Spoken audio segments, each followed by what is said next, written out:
the consequences. The wisdom of Elijah's inside of the conscientious. So I move with it. One of the signs that manifest the white world period is the upset in nature. Everything tries to do today, wherein once you were successful in all of your efforts, all your endeavors were successful. Anything that Uncle Sam put his hand on turned. Everyone bowed to Uncle Sam. Everyone respected Uncle Sam. But not because I say so, but for facts. Today, the shoe is on the other foot. The whole world is turning its back on Uncle Sam. The whole world is looking down on Uncle Sam. The whole world looks at Uncle Sam with contempt and with increasing hatred. Why? Because Uncle Sam is the earth's leading hypocrite. The number one hypocrite on this earth is Uncle Sam. He sent a hate bus to meet him. This man then goes on to promise in the same interview that when he becomes president in 1972, he will put all Jews in the gas chamber.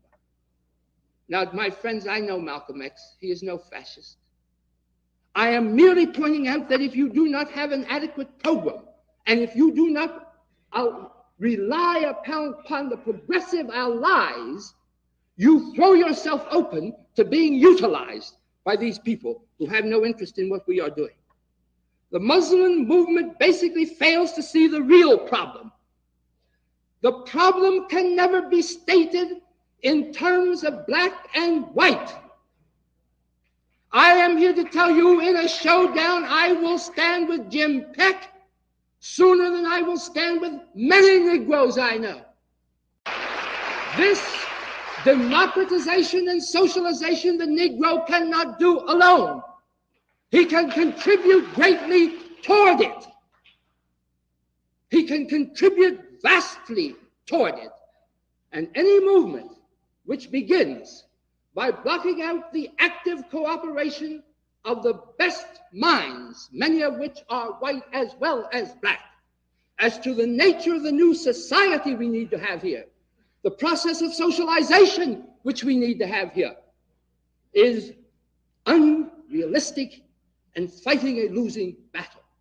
For the freedom rides created a situation in which Kennedy then had to act through his brother, because to fail to do so would create so much confusion that something had to be done. The problem is, how do Negroes and their friends make the institutions which exist impossible to exist?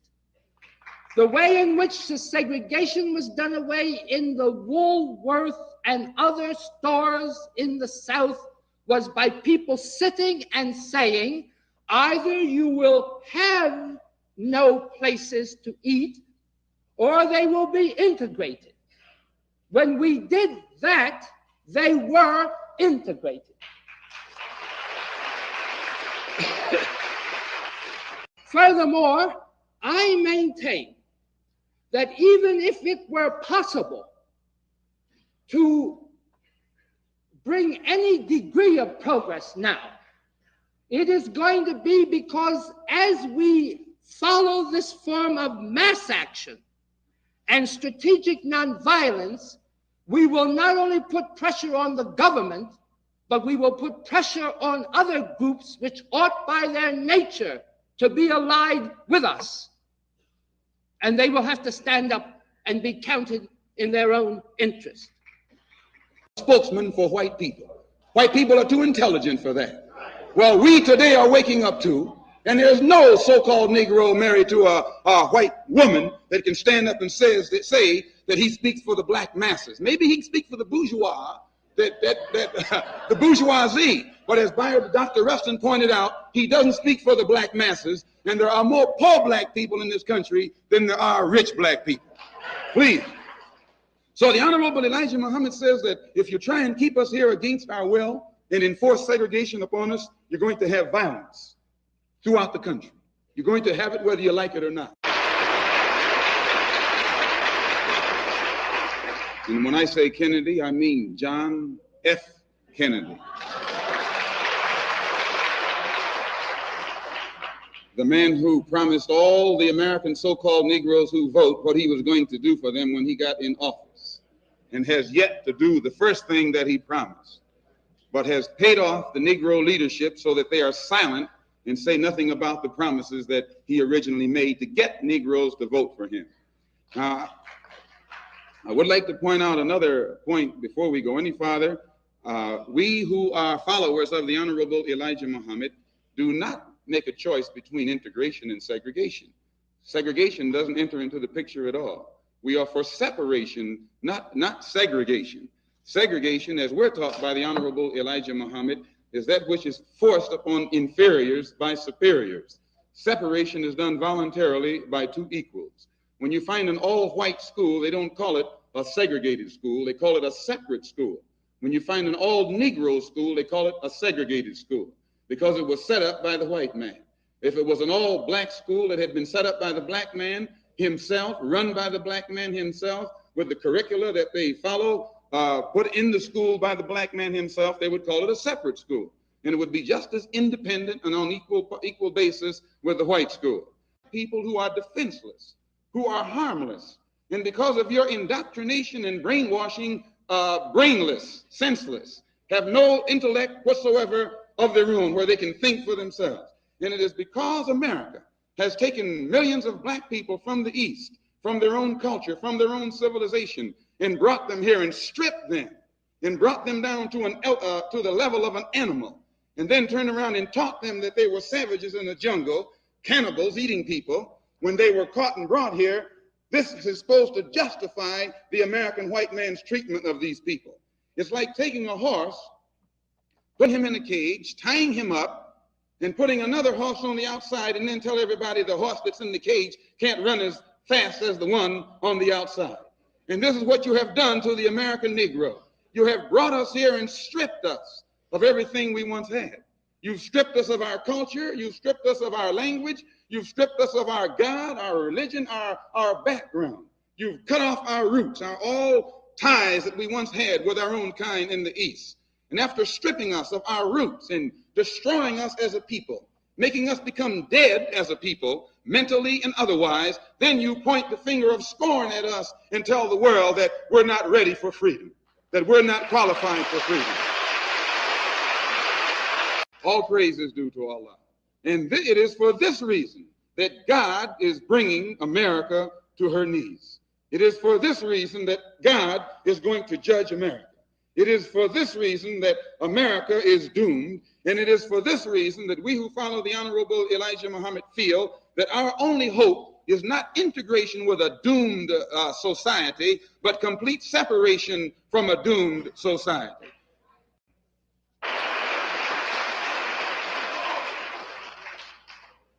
South Africa practices what it preaches.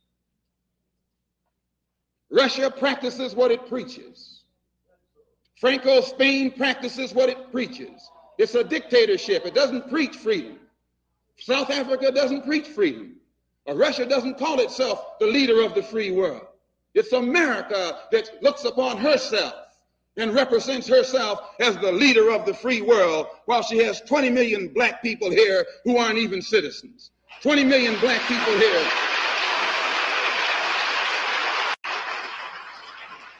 How can you and your government leaders stand up in the United Nations and point the finger at South Africa for practicing what it preaches? It preaches apartheid and it practices apartheid. It preaches the inferiority of the races and it practices the inferiority of the races. Whereas you preach one thing and practice another thing.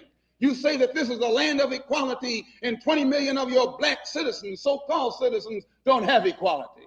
You say that this is the land of freedom and 20 million black people here don't have freedom. You say that this is a land of justice and 20 million black people here don't have justice. And the government, from the Supreme Court, the Senate and the Congress and the president on up or down, is not able in combined to bring about any change in the attitude of white America toward black America. God is God. He's the same God that the Hebrews worshiped. the same God that the Christians worship and the same God that the Muslims worship. You call him Christ, they call him Jehovah, we call him Allah. Just as Jehovah was absent while the Hebrews were suffering under Pharaoh, didn't mean he was asleep. It meant that he had given Pharaoh an opportunity to rise to a powerful position economically, politically, militarily, so that he could become so powerful that the then unknown God would make himself known by destroying that powerful nation.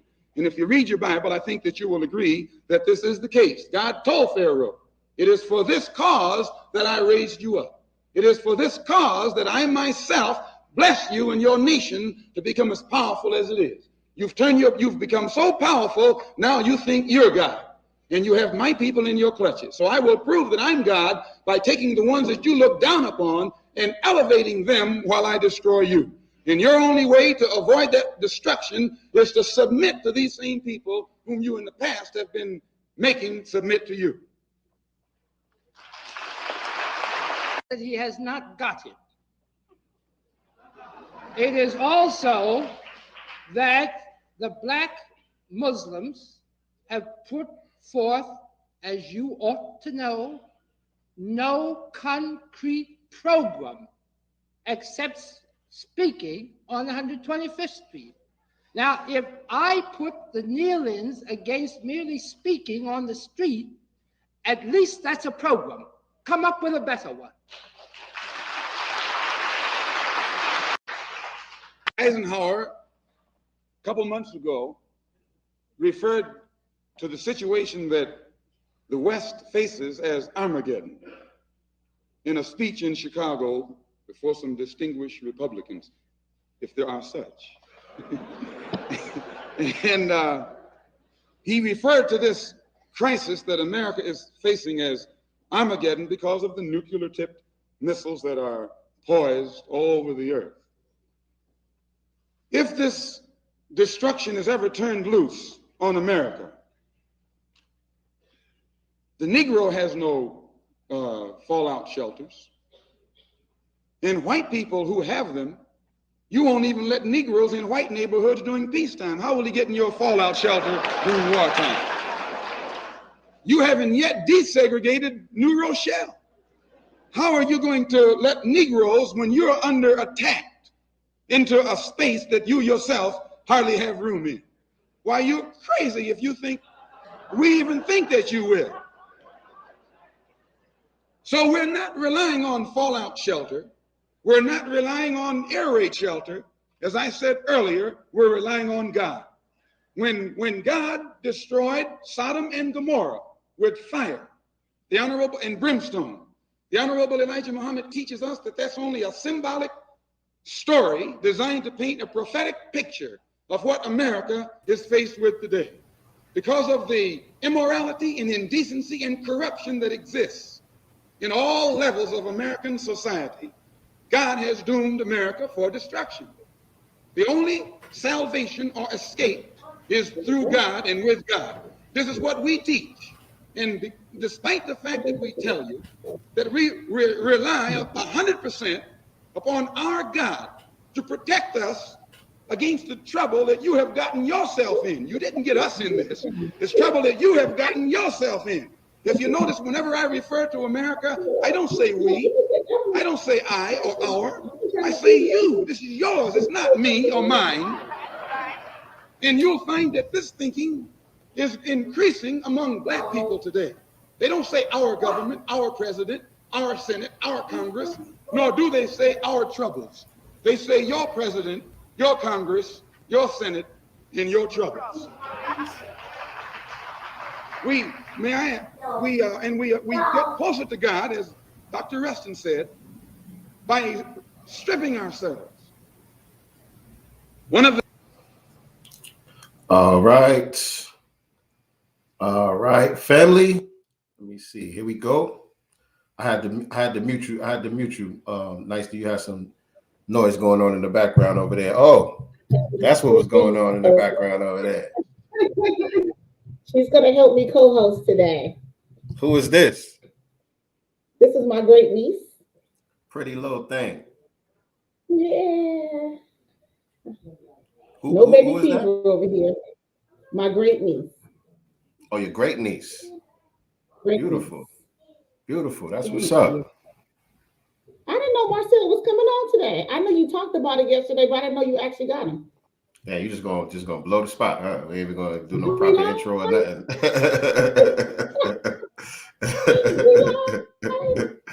Can't do no proper intro or nothing. Yeah, it just kind of slipped my mind to get back with you and let you know that he accepted the invite. But yeah, so we're gonna have a guest on with us tonight. As she just let the what's the saying? The cat out the hat, the cat out the bag. The cat out the bag. One it is. The cat out the bag. Yeah, so let me just bring my brother on then. You know what I mean? And we can get this thing started with the conversation early. So we got congressional candidate or future congressman, our brother Greg Marcel Dixon, live on the GodCast in the digital building. Peace, what's going on, brother? Hey. Hold on, I gotta unmute your mic. All right, there you go. Okay, I got this Clyburn connection, so I had to mute it and unmute it again. Hey, how y'all? We chilling, man. We good. All right, how you Appreciate you being here with us. I'm doing good. You know what? It's amazing. Listen to that speech from Malcolm X. How everything he said in that speech in the 1960s, I'm imagining that's when it was, it applies right now. Still applies. Only difference is South Africa is no longer on paper an apartheid government, and Spain is no under dictatorship. But as far as America, same thing applies now. We are more than 20 million now, but the same type of dynamic still exists. Exactly. That's exactly what I was going to say. That conversation, that was a debate that y'all was looking at between Bayard Rustin and Malcolm X. And I don't know exactly what year it was, but yeah, it was during that civil rights era and all of that. And yeah, that conversation could have took place right now. You know what I'm saying? Just change some of those names, change Kennedy into Joe Biden. You know what I'm saying? And it sounds like the same shit that's going on right now. You're talking about the conflict between US and Russia and, the threat of nuclear power and all of that exists, and how us as foundational Black Americans being the most vulnerable in the event that something like that does take place. If stuff like that was to pop off, we would be the most vulnerable. And we see evidence of that right now over in the Ukraine with the way that the Africans are being treated. You know what I'm saying? He was saying, like, y'all won't even let us come into y'all stores. Now we'll make us think you're gonna let us come into your bomb shelters when shit get real. Exactly. Right. So anyway, man, I appreciate you being here with us, brother. We're gonna have a good conversation on today's show. Appreciate everybody joining us in the chat. Welcome to another episode of Sincere Love, the GodCast. I am the God, Sincere Love, here with my lovely co-host and her lovely co-host, Nicely Girl. And what's your niece's name? Diari. What is it? Yari. Diari. Oh, Diari. Diari. You got that delay going on over there again.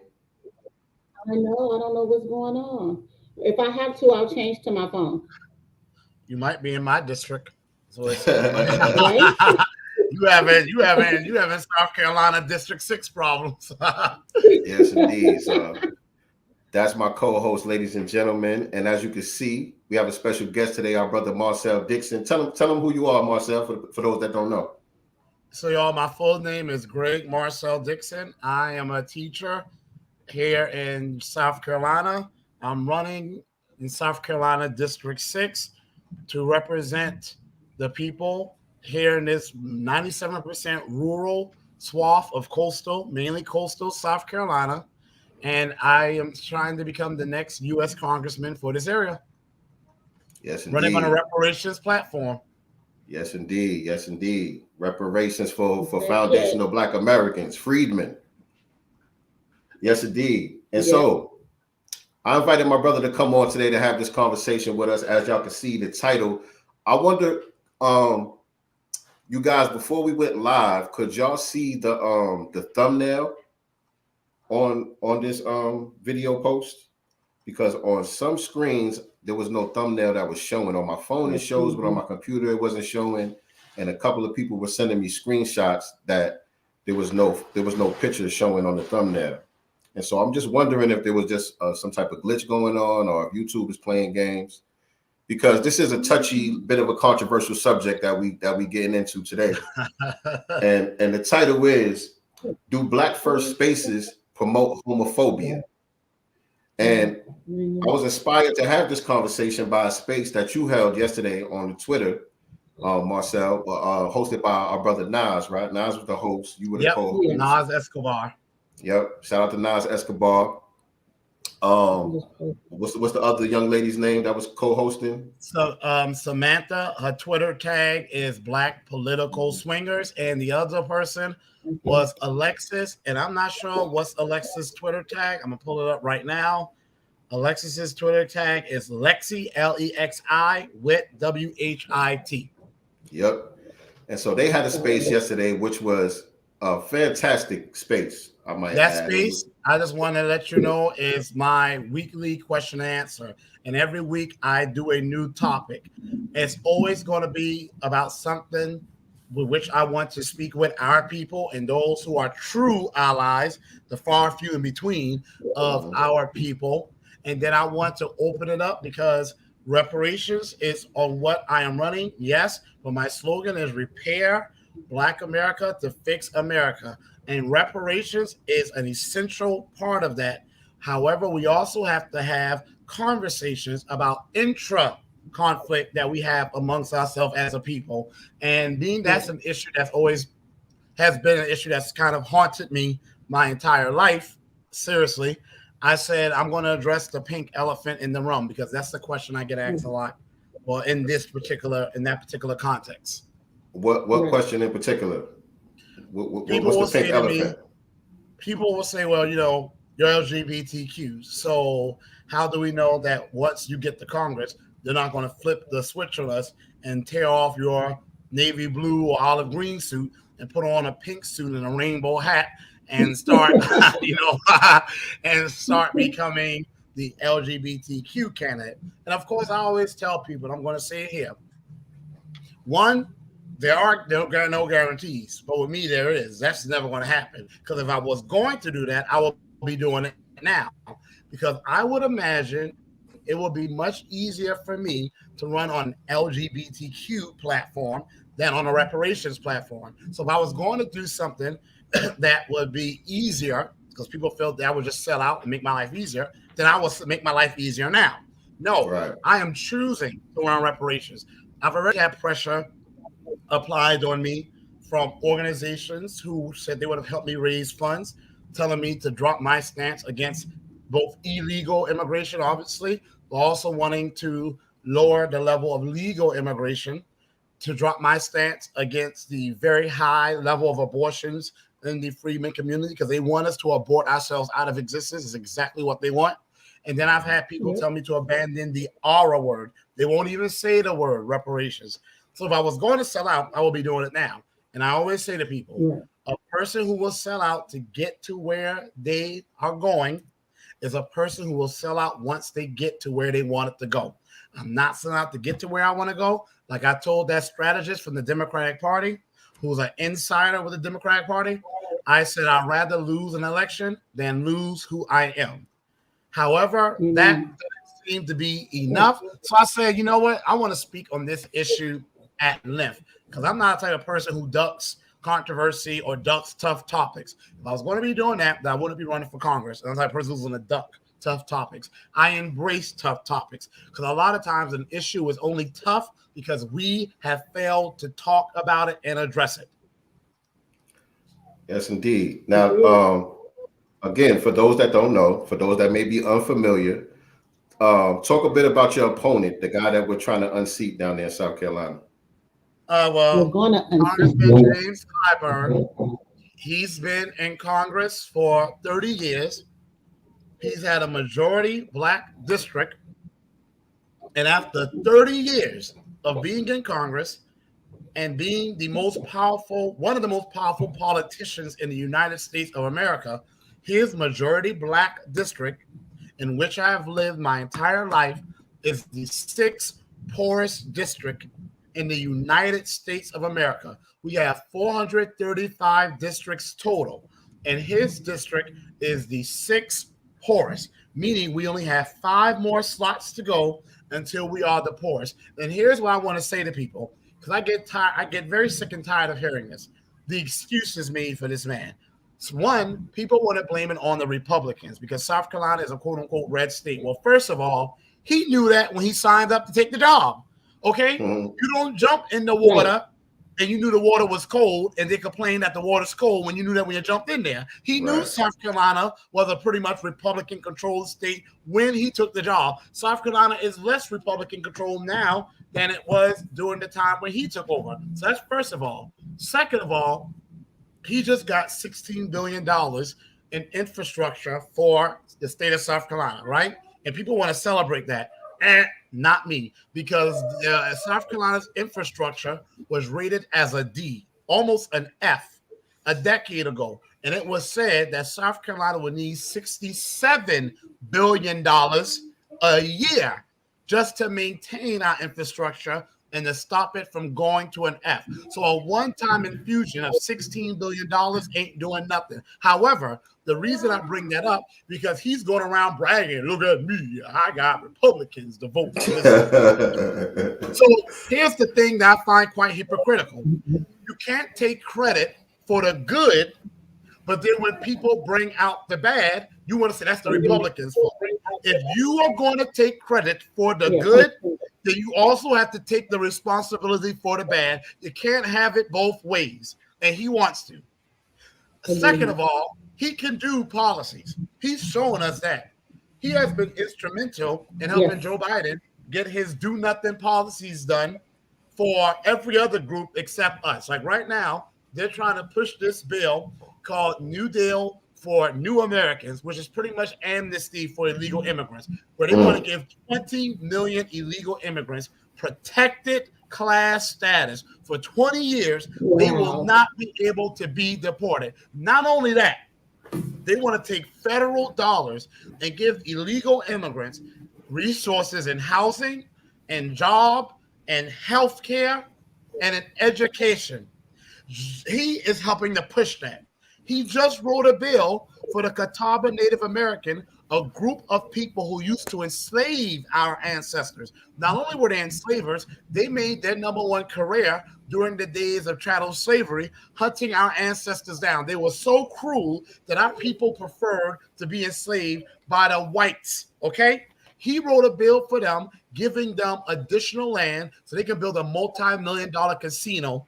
But this just happened. People, this just happened. In 1993, he wrote a bill for them to get reparations. He said he wanted them to get special protection, privileges, recognition, and rights. Meanwhile, Black Americans have been getting lynched, getting our land stolen, our cities and towns burnt down, our Wall Streets burnt down, our women raped, being killed by police. We don't even have clean water here in his district. Do the research. Charleston, South Carolina, a historically majority Black area, has the worst water quality in the country, and he does nothing for us. But he can do things for illegal immigrants and former enslaving Native Americans. So not only has he failed us, he's chosen to fail it. It's not like he put effort to try and fail. He deliberately chosen to neglect us. And dude's got to go. That's what Kamala Harris and attack us. Dude's got to go. Right. Yes, indeed. We're not even a protected class, right? Freedmen aren't even a protected class. They're killing us like dogs in the street with impunity. Right. We were once upon a time a protected class. Here's the crazy thing, y'all. In the 1860s, right after the Civil War, when racial tension and anti-Blackness was at its peak, and we had mobs of former Confederates still running around massacring Black people, we had 2 pieces of legislation done for us as freedmen. And for those who don't know, freedmen is the legislative term for Black Americans who are not descendants of immigrants. We are the people who are descendants of those who built this nation, who were enslaved by the American government. Congressionally, we had 2 acts, Freedmen Bureau Act 1, Freedmen Bureau Act 2. In 1860s, they did 2 acts in Congress to protect us. We had the military throughout the Midwest and mainly the South protecting us. We got more protection in the 1860s than we have ever had underneath this modern incarnation of the Democratic Party. That's pathetic. And I would say we were even more protected as far as from being just killed, randomly, even during slavery, during chattel slavery, because most of the slaves were insured. And so anybody couldn't just willy-nilly come along and just murder the person's, somebody's property. You know what I'm saying? I know it's disgusting, but that's the truth. It's, Right. it's proven. They said 25%, according to one study I just read, something like 25% of the Black population was murdered after slavery ended.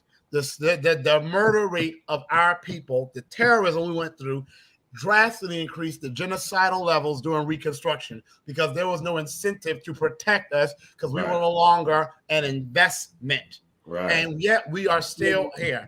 People like to tell us lie about Black people don't support Black people because, they want to take the coons among us, the people who murder and kill. They want to make them the face of our community. Yet they take the few white allies we have and they make them the face of the white community. The white folks good to me, the white folks be good to me. They ignore the white people who are lynching us and sending it around as postcards. So they take the good white people and make them the face of the white community. Our own people, the coons, but they're not my people. I guess y'all, I don't claim coons. Coons are my enemies. I hate them. Absolutely. Our own people, they take the worst of the Black community and they want to put that as the face of the Black community. So the thing I'm saying is there's this myth that we don't support one another, and that's a damn lie. Because if it wasn't for us supporting one another, we wouldn't be here. Because we are still the only group of people who care about us when something happens to us. Right. Man, that was. I wish I had the button to drop a bomb on that one right there, man. You know what I'm saying? Because I never heard nobody say it like that. Because I always say that they take the lowest denominator from Black society and make that our representative. But I never thought about it on the flip side on how the coons, take the 1 or 2 good white people and make them the face of all of white society. Yeah, so that was excellent right there. I even have that happen in my family sometimes. They'll tell you about this one nice white person they met. And hell, I meet a lot of nice white people too. But you know what? Here's how I judge any white person. If I met you on the street and you're nice and polite, I'm going to be nice and polite to you. I don't encounter any white person thinking that they are anti-Black. I don't. Because I do believe that even though there's ways to go, I have seen as a teacher, my white students shun their own parents for being anti-Black. I've seen some of my white students grow older and they literally have nothing to do with their parents because they were like, I remember growing up, they were nice to everybody outside, but behind closed doors, they see a Black person on the news committing a crime, they N-word this and N-word that. They see a white person on the news, then shot up a school, a post office, a movie theater, they got nothing to say. I've seen my white students do that. So I do know there are white people, white Americans, I'm not talking about like the white immigrants, but white Americans at least, who are white Southerners mainly, who have shunned their families' anti-Black ways. But however, the real test for me when it comes to seeing if a white person is a true supporter of justice is when I mention reparations for freedmen. That's how you respond to that tells me what I need to know about you. If you're nice to me until I say this country injured us and you can't just injure me and then say, okay, I'm going to stop beating you up now. Go ahead and get on out of here. And I'm crawling, I'm in pain, and you have not healed and fixed the damage you've done and then compensated me for it. If I bring that up and then your attitude does a 180, you are not a good white person. So that's the ultimate measure for me. Right. And so I want to these spaces that have. Go ahead. Lord Jesus, you might have to switch to the phone. You might have to switch to the phone, beloved. Okay. All right. So yeah, I want to kind of ease into the topic a little bit tonight. because usually on Sundays, you know, we cover a lot of different current events, as well as other important topics that, you know, pertain to the Black community. And so I would like to get your thoughts on the Jussie Smollett situation. But actually, before we even do that, tell them about your where people could donate to you and all of that. Let's get that popping real quick. So y'all, first of all, Sincere, nice to girl. Thank y'all for always having me, because donations are important. The new Black media has been there for me. That's why another thing, people can't say we don't stick one another, because it's been the new Black media that's helped get me this far. And freedmen, mainly Black Americans and white Americans too, who have donated, have been getting me this far. So if y'all want to donate so I can keep getting my message out, because I've been on radio interviews now, because people have seen me on interviews on shows such as this, please go to MarcelForCongress.com/donate, because I have to get my message out there. Even older Black people who consider themselves loyal Democrats have now said, you know what, I'm voting for you. I don't care what, I'm voting for you. So they once just they hear the message, right? Right. They just have to hear the message. And these donations, y'all, help me get my message out. So MarcelForCongress.com/donate. Whatever you can donate, I will accept. But the more I get, the more I'm able to do, because obviously I don't have the funds of the gentleman against whom I'm running. But the difference is, whereas he is worth millions and he's been getting six figures since 1993, while his district has gone down, and we as Black America, we are now over 25% of our families have a net worth of negative, and we are all heading towards zero. Every cent y'all donate to me, I'm going to use it to hit this reparations message for y'all. And like I tell white people, reparations is for freemen, but it's going to help you too. So stop being stupid if you're against it, and get with the program and support it. Yes, indeed. Yes, indeed. All right, you back with us? Let me hear how you sounded, Nicey girl. You good? No. What's going on over there in Cali, man? Okay. They're probably watching you. They're watching me. You know what? I didn't change to my phone. Oh, you didn't change. I stay here and I have to listen to Marcel. So I had to get it. I'm going though, for real, right now. For real. All right, cool. They watching us, y'all. They watching us. I'm telling you. So yeah, man. Let me. What you think about this whole Jussie Smollett situation? You know, he just got sentenced. He got to do what, 5 months in jail or something like that. And I mean, I know you seen him in court. The gate. Yeah. When it happened, I knew something wasn't right. I mean, I said to my sister and I said, something don't sound right about that. I said, I'm sorry. That just don't sound right. Like, even if he was in small town South Carolina and he came with that, I would not believe it, because it just didn't sound right.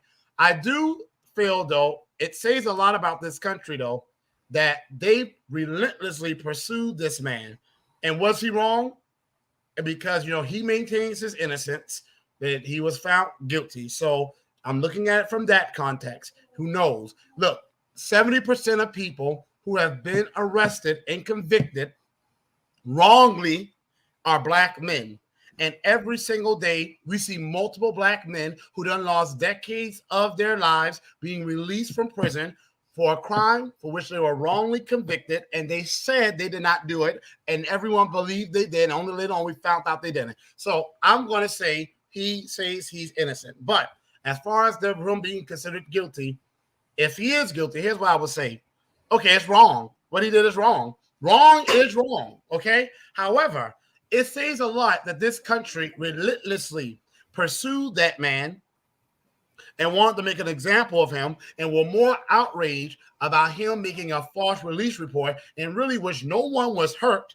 Right. The only thing is, a few officers had to do a little investigation and found out quickly it did not seem valid. But how many times throughout this country's history have Black men and women been lynched because of lies, because of land theft? And I'm not talking about in the damn 1700s, 1800s, early 1940s and 50s. I'm talking about 2020, 2021, 2022, where we've had Karens. And I'm talking about white women and white men Karens who have lied on Black men and have gotten mainly black men, and have gotten them killed. Black women too. Where's the relentless pursuit of them? So and children about it. And children, you know what I'm saying? Yeah, all of these Karens out here. If they're going to lock up Jesse, I agree with you 100%. They need to lock up all of these Karens. They're doing essentially the same thing, but the outcomes a lot of times are worse because, like you said, Jesse's was a victimless crime. Nobody got hurt. You know what I'm saying? Exactly. Police had to do some paperwork. You know, it wasted a couple taxpayer dollars.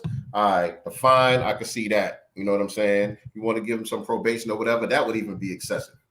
You know what I'm saying? Because it wasn't that serious. But like you said, they want to make an example out of him.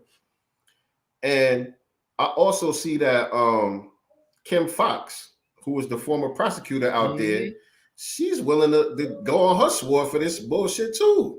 Because she's in the press making statements saying that this was a travesty of justice and all of this stuff too. So they taking this shit to the grave with them.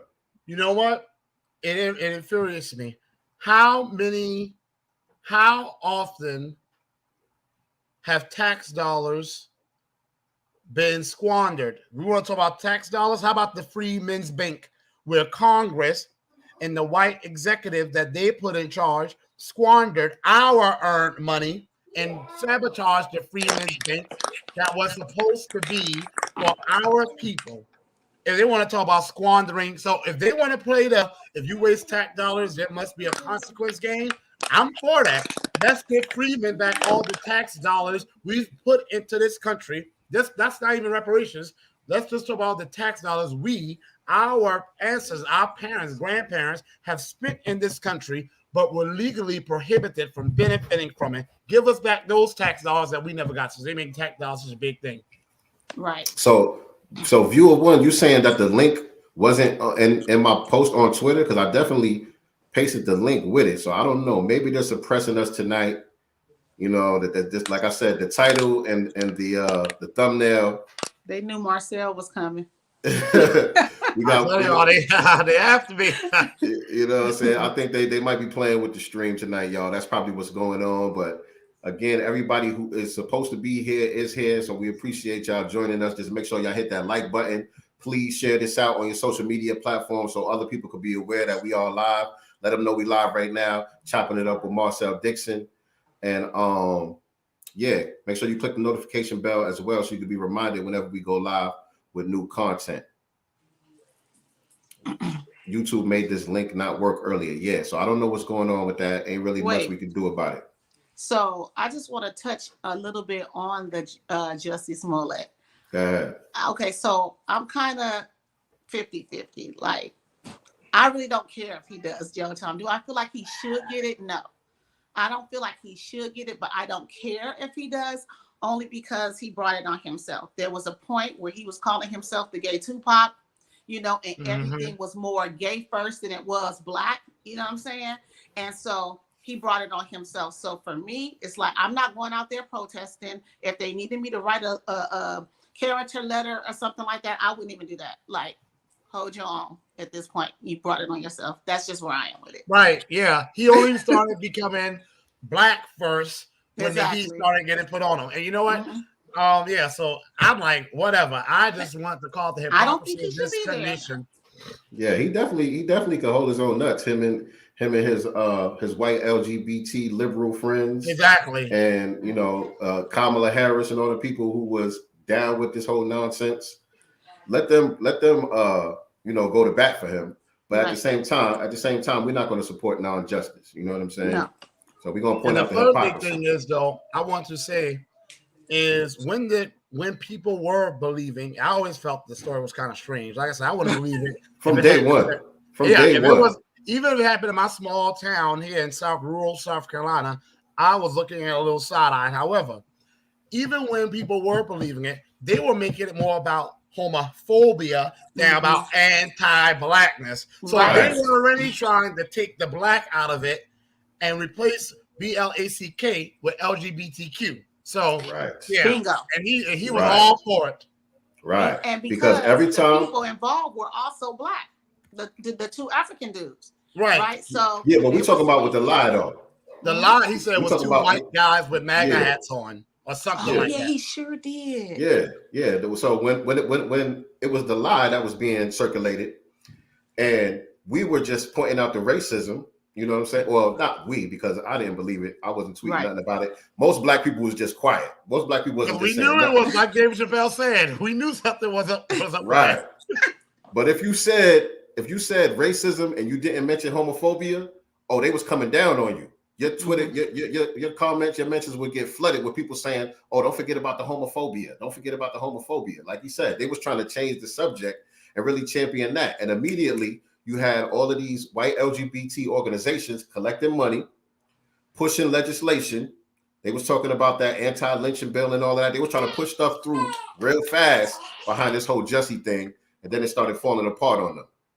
And so that's perfect. That's perfect because it ties into what we're talking about tonight, man. Because a lot of us in the B1 community, a lot of us who are Black first, feel that when it comes to the white LGBT community, oftentimes they use the Black gays, lesbians, so on and so forth, as their mascots to kind of badger us, and also to change the subject whenever we are getting some type of momentum about getting justice for foundational Black Americans. They come out talking about, well, trans lives matter too, and just change the whole, direct the whole energy into something that don't got nothing to do with us, right? And so that's been an ongoing thing that we've been talking about for a long time.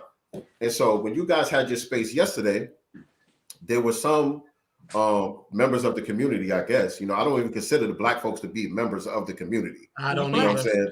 Just based off of their lifestyle. But those who choose to refer to themselves as LGBTQ or whatever, and we know that you're open about your sexuality too. You know what I'm saying? Yes. And ever since we came across you and your platform and all of that, we supported you right away. When I saw you on TD Hip Hop Show, and I saw you on someone else's show, I saw 2 interviews before I reached out to you, and you were open about your sexuality and all of that, and it didn't matter to me at all. And I'm pro-Black like a motherfucker. Right. You know what I'm saying? Right. But somehow we get this reputation of being, if you're pro-Black, that means you're toxic masculinity, you're misogynistic, and you're homophobic. And so you guys had a great discussion about that in the space yesterday. So I wanted to continue that here. Was you in there? I think I seen you in there for a little while, right, Nicely? Yeah, I think I only caught the last hour. Man, it was went good on for like almost, I think, it went on over 4 hours, almost 5 hours. So it went on for a while. Yes, I was at work. I had my headphones on. I was listening. It started toward the end to kind of, start to devolve a little bit. I left and I thought the room was going to close, but I was told by some that it went on afterwards, and I didn't know that. And I heard that it went kind of downhill. So I'm sorry it went that way, because it was, for the most part, a very productive space. And I apologize for any derogatory comments that was made. But when I left, it was on good terms, and everyone felt that we had covered a lot of ground. But I was told by some people that when I left, the room stayed open and it went downhill and got a lot of very acrimonious, I was told. So I'm sorry for that, but I'm gonna stay in rooms until it's like closed down, just to make sure it's closed, because my hashtag was attached to it. So I apologize for that. But for the most part, though, it was a very productive conversation. It's a very much needed conversation, because no group of people is perfect. And we as freemen, if any group has a reason to have intra conflict and issues within our community, it's us, because so much has been done to us externally. It's obviously caused issues internally, and we still live within the greater community. Like Malcolm X said, or someone said it, when America catches a cold, we get pneumonia. So yeah, Dr. Anderson. And so since you launched your campaign, actually, you got something coming up soon. I want to make sure we mention that too. You got something coming up. I have something big coming up soon. I'm going to be officially filing my campaign. It's open registration now, 16th of March, 30th of March. I'm going to be filing on the 16th, and I'm going to be launching what I hope is going to become federal, a National Reparations Day. We got to speak it into existence. Yes, indeed. So y'all the first people I'm saying that on. And I'm also going to be revealing something after I file that I hope is really going to give momentum to this reparations movement. So South Carolina, for the first time in modern history, is going to have reparations on the ballot. The state that if things had gone the way they should have, and we actually were able to keep Special Field Order 15, would have been ours, at least a good over a third of it would have been ours, is now going to be the state that's going to have a reparations on the ballot. And, we got someone in Georgia. So South Carolina and Georgia, the states where Special Field Order 15 started, which is the closest thing we've ever had to reparations, are now going to have 2 reparations on the ballot. And what better places to start with reparations than South Carolina and Georgia, the states that had some of the highest, for the longest, the highest Black populations in the country. Mm-hmm. Yeah, slave populations, you mean, right? Yes. Oh, yes. Yeah. Yes. South Carolina more than any. 60% of South Carolinian families, it's disgusting as this is to say, owned a person. Of course, a Black person, enslaved us. 60% of the families here. Man. Yeah. So again, we came across you on Black First platforms. You know what I'm saying? And like I said, you were open about, your sexual preference and everything like that. And for us, to me, speak for myself and my co-host here, it absolutely didn't matter because we listened to what you were saying as far as your agenda, and it was completely Black first, and it was all about reparations. You were not centering your sexuality and making it about that. And so do you feel that gays, lesbians, so on and so forth can be accepted in Black first spaces? Have you met resistance in these spaces? Because that's kind of like a bad rap that we got for being homophobic. Yeah. I have, but it's been a very, very small minority. And this goes back to what I said at the beginning of this interview. We can't take the worst among us, the miscreants. Miscreants will exist in any group. And I've been teaching for almost 2 decades. And in every class, I've always had kids that are very challenging. Okay. They used to say there's always one. Well, that may have been true in the 1970s. Now, in this modern age, it's always at least a good 6 that are going to be extremely challenging. The class of 28, you're going to have at least a good 6 who are really going to be challenging. And that's always been my experience, a 6 at a minimum. But I don't take those kids and make them the face of my class. I still acknowledge that most of my students, majority of my students, are pretty much well-behaved. And even the kids who are challenging are usually well-behaved. They just sometimes need more support and need more structure. So I think that same analogy has to be applied to when I say Black, I'm talking about the freedmen community. Sometimes people are taking things from the Caribbean Black community and maybe some communities from our people on the African continent, and they're trying to impose it on us. I'm talking about from the freedmen community. I have met some homophobia, but it's been from a very, very small group. Like out of the hundreds of reparationists I've met, probably thousands now, I'll say like 3 or 4 have made ignorant remarks about things like that. And these 3 or 4, they've said ignorant remarks about a lot of people. I will never take those 3 or 4 and make them the face of the reparations movement. That is what some Black LGBTQ people do. I want to be very clear about this. I'm never going to deny their experiences. I said, like in that space, I've had some extremely hurtful, extremely traumatic experiences, and I really attribute the severe depression I fight to those experiences. Because now that I've been going to a counselor for quite a while, and they do when we discuss things and we do some other therapeutic practices, it always goes back to some of those early experiences I had with being treated different and sometimes being just downright degraded and really abused and harassed because I was different. Now, I am a man. I don't like that term cisgender. I don't know what the hell that means. Right. The only person I heard use it was like a person who had like a pink mohawk and went around on rollerblade skates and fairy wings. Like no one uses that in real life. Like I never heard anybody say that word in real life. But okay, I like cisgender. I'm a Black man. And in most parts of the world, the image of what masculinity looks like can be more rigid depending on where you are. And me growing up in rural South Carolina, obviously there was some rigidity there with how a black boy should act and behave. But in some parts of the country, there are black communities where certain mannerisms and stuff like that, nobody bats an eyelid. You get what I'm saying? So in a lot of parts of the country, no one would bat an eyelid and question my sexuality. But I can imagine, though, like a trans person, for example, especially a trans person who you can obviously see as a trans person, they can't hide their gender identity. That's not sexual orientation. That's a gender identity.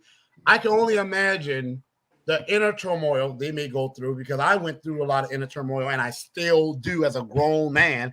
I can only imagine they may go through it times 50,000. So I don't ever want to deny the experiences of black LGBTQ people.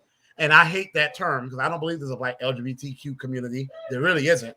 Just because we all may sleep with same sex or have different gender identities doesn't make us a community. I'll talk about that later, even though there is one forming because some find safety among themselves. I don't want to go into denying people's experience. That's all I want to say.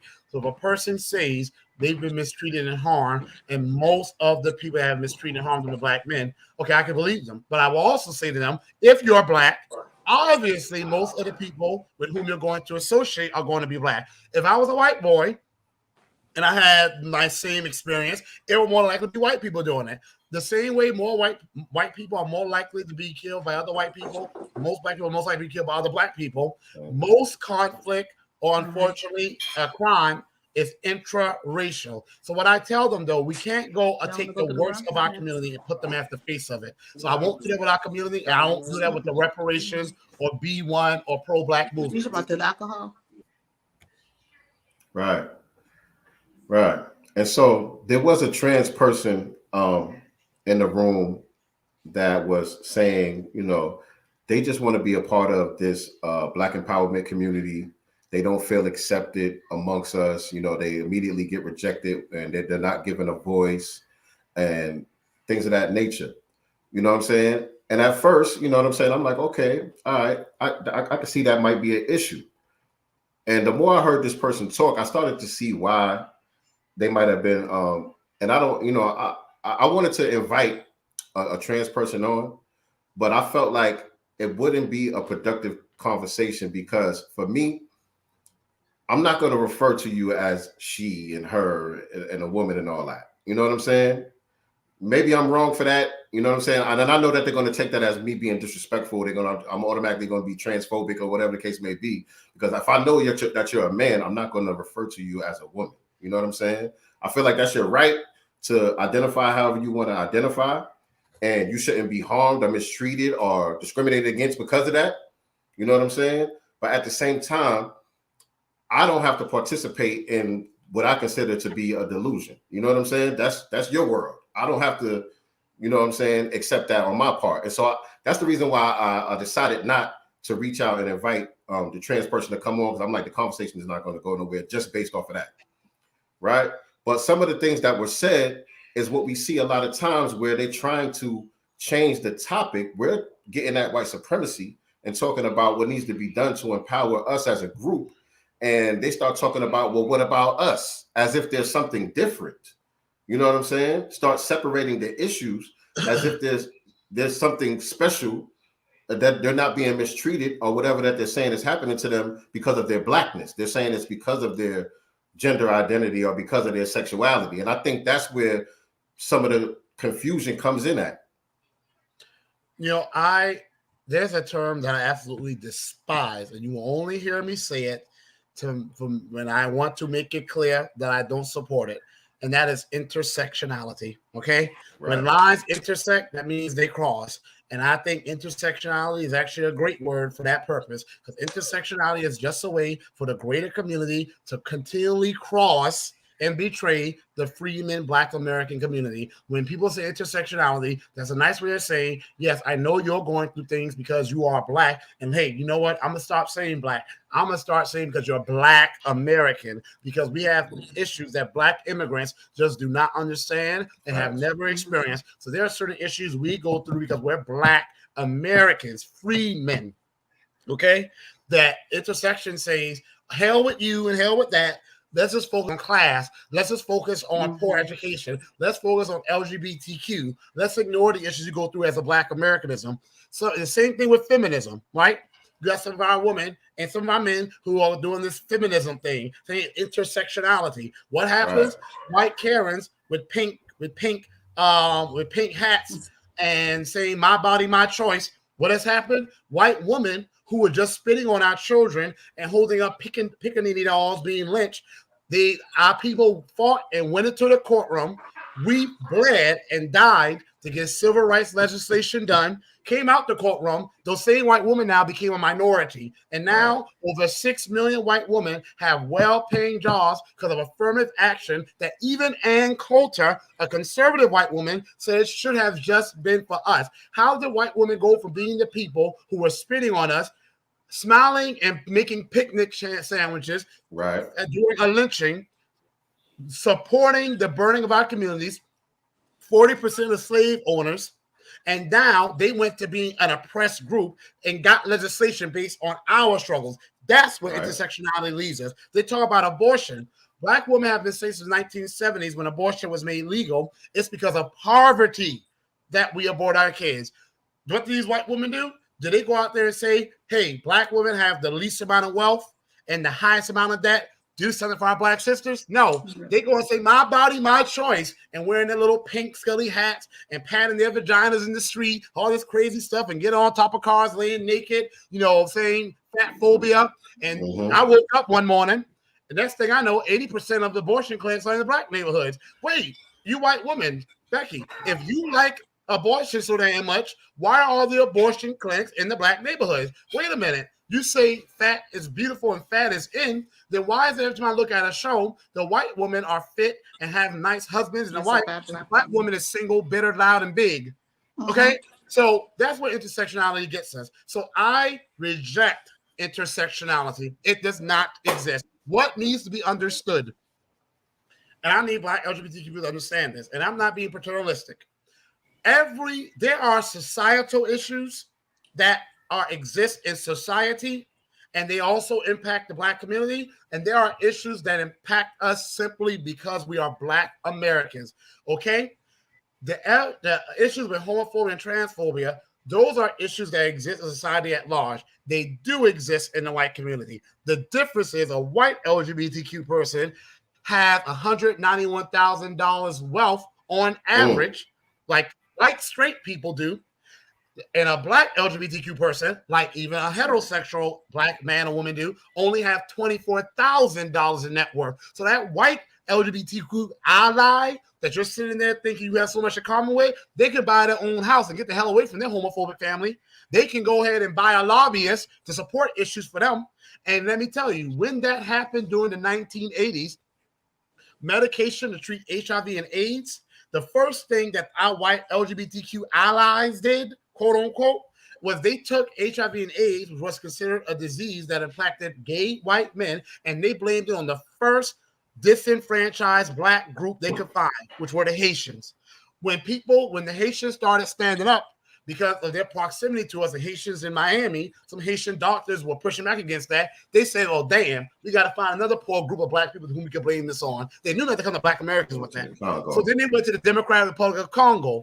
And now they still spend the blame it on the Black man thing. Then, to make things even worse, when medication started coming out that can treat HIV and AIDS, it is till this day that Black men, whether they're heterosexual or homosexual, cannot get access to it as quickly as a white person can. And these white LGBTQ allies aren't doing much about it. So this intersection thing is a myth. And people need to understand, LGBTQ women, let's say all LGBTQ issues are resolved tomorrow. Let's say all issues with sexism resolved tomorrow. We're still going to be to the bottom of the barrel as Black Americans. All right, you guys, they are definitely suppressing the conversation tonight. So make sure you guys are mashing that like button and share this out on your social media platforms. Let everybody know that we are live right now. Appreciate y'all. Yeah. Tariq likes to tell them this term, they have $1 million worth of whiteness. So no matter what, no matter how oppressed or suppressed they think they are, you still have whiteness, right? And whiteness is, it's money, right? And Exactly. you benefit solely off your whiteness because no one really knows your sexuality unless you tell them. Right. I tell people, when my mother was pregnant with me, she was 6 times more likely to die, not because she somehow knew what my sexual orientation would be, but because she was a Black woman. Until this day, Black women are still 6 times more likely to die than white women. And guess what? It's actually increasing in spite of all the attention and all this feminism that we have. In 2020, the rate of Black women dying from giving birth to a child surge. Okay? Where are the white Karens and Beckys who are allies? Where are they out in the street? Where are they? But where are they? No, they're in their mansions with their butlers. Okay? They're doing nothing about it. Let's talk about LGBTQ. Black LGBTQ people have the least amount of wealth. Okay? They are almost down there to the bottom with Black women who are single parents. Almost down there to the bottom. While opportunities for white LGBTQ people, especially since Obama, of course, legalized gay marriage throughout the country, has led to a massive transfer of wealth where assets can now be combined. Their wealth has surged. Black LGBTQ people have actually seen their wealth decrease. So where's the protest about that? And I hate when people talk some gay is the gay movement, quote unquote, what the hell that is the new civil rights movement. No, we are still in the original civil rights movement. Right. For Black Americans to get not just equality, but equity, which is reparations. And I'm sorry, I have not heard any of these LGBTQ organizations with all their power say a damn thing to really promote reparations, even though they have a lot of economic and political influence. And people want to tell us we should copy them. No, we should not. The only reason they have power is because a lot of these white men in power are gay or bi or trans or have an LGBTQ son or daughter or grandson and daughter. That's the only thing. They have the wealth and we don't. What we need to do is get on board with the reparations movement and remember that code matters. Now, I do want to say something, though. I want to call out hypocrisy of the other people. It is true that we all like to say the code is what matters. If the code matters, then whether a person's LGBTQ, heterosexual, man, woman, that does not matter. All that matters, they are on for our people. I've gone in spaces and I don't bring my sexuality at all, okay? And other people bring it up. So in that instance, I'm not the one off code. You are. I'm not making my sexuality the issue. You are. Because I'm here to get the work done. So sometimes we need, the same way we are quick to call out Black LGBTQ people and let them know, stop putting your sexuality first, your Black first. We need to start calling out the homophobes that are among us and let them know, stop putting your homophobia first and put the code first. Because if a person comes to a space and they want to get reparations done, that's all that matters. If you are on code, you're not going to do anything to harm anyone in our community. You're going to do things that's only going to develop our community. And that's really all that needs to matter. And to speak to your point about, the he, him, the it, they, I'm not even trying to be funny. I've literally, some people have even had a symbol into which they want people to refer to them. I have to, as a teacher now, we have to respect a student's identity. I'm not even going to step on that line, that landmine. And it doesn't take anything from me if a student, and I guess their family, but now they say it doesn't even have to be the parents' consent. It just has to be what the student says. I'm not going there. I'm going to stay out of it. I don't agree with that. I feel like if you're 10 years old, you don't got no business telling me how you identify. I have 10 years old who thought they're fairies. I've had 13 years old who literally thought they can fly or glide off a building with a sheet tied to them. Like literally, I've had that happen. But I don't feel it takes anything from me if a man is now a trans woman and they want me to call them by their new identity. I can do that. It takes nothing from me. But the thing that I do not like is when we try to bring that situation onto children. And that's not an LGBTQ thing. That's even heterosexual stuff. Anything that's Right. over-sexualized, I feel should be left to the discretion of the parents. I don't feel it's my place as an educator to be stepping in something like that. The same way I don't step into telling my kids how they should view themselves politically or how they should behave religiously. I feel that sexual orientation and gender identity is something that should be left to the parents. And that's where I draw the line with that. Yeah, I agree with that as well. Kanye is actually going through that right now, I guess, with Kim. She posted a TikTok of their 8-year-old talking about kissing an emo girl. I just found out what an emo is, which is like a gothic kind of person that's kind of gothic or whatever, and I felt like it was inappropriate too. First of all, at 8 years old, you're not kissing anybody. Exactly. That's it. My mother used to say to us, if you want boyfriend and girlfriends, she would take us to the bookshelf. So how many do you want? Right. My mother used to hand us book. She was like, that's the only boyfriend and girlfriend you're going to have. Here's my thing, though. I just got to say this. It's really just off topic. I'm glad Kanye's getting what he's getting. I hope he's in pain every day. He's the one that married that white woman. Yep. Okay? He's the one that, he talked about slavery was a choice. Our ancestors chose to have their limbs cut off, their noses cut off, their tongues cut out, to see their kids fed to alligators, be burnt alive, lynched, and brutally enslaved, not get paid a dime of the trillions they raised for this country. He said that was a choice we made, right? No, he made the choice to marry that white woman. And the moment that they got on bad terms, he went and found another white woman. So he's making it very clear where his heart truly lies. So Kanye, good for you. I already knew you was gonna go in on Ye. People want to make excuses for him. He want to make excuses for him and say that he has mental issues. Okay, well, what the hell was our people going through when they were enslaved? You don't think they had mental emotional issues? So if he didn't show any compassion when he made those ignorant comments about our people, he gets none from me. None. Now, good for him. Handle your business, brother. No, I feel you.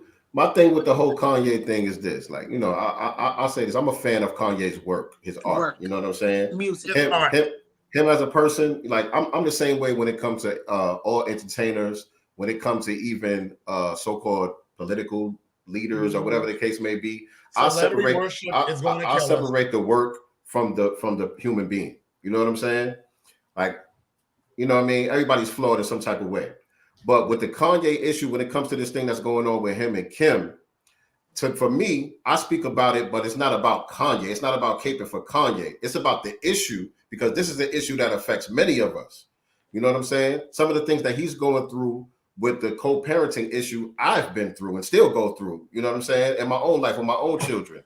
And so to have somebody of a high profile that's experiencing that openly in front of the world, I believe that gives an opportunity to raise the issue, because nobody talks about that issue of how much power women have when it comes to these children and isolating them from the fathers and all of that. You know what I'm saying? That's a real issue. You know what I'm saying? That needs to be addressed. So it's not about Kanye or caping for him, you know what I'm saying, being a cheerleader for him. No, it's about the issue that we're seeing at hand.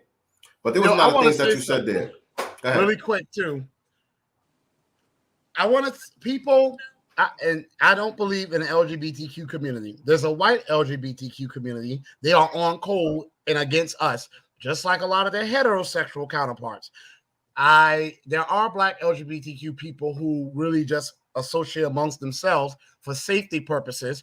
And I can kind of understand that, because they're not going to have to walk into a room and worry about somebody, call them faggot or saying, something derogatory about them. They feel safe amongst themselves. However, I want to say this. People take these things with trying to make pedophilia a thing. That is a white LGBT person doing that. This thing where trying to bring gender identity and, I remember I was watching something with Pete Buttigieg and his family. They brought up a transgender child to him. The child was 9, and the child said that, I don't know if it was a trans boy or trans girl, and I'm not even being funny. The child said, that's what I'm going to say, the child said that they were getting bullied, which I don't condone at all. I want to be very clear about that. And people were just, and they was like, because I don't want to be cut my own skin. And people were just like, you're beautiful, embrace who you are. I'm like, no, hell no. I would have said, if you don't get your little man, get that damn book open and get that homework done.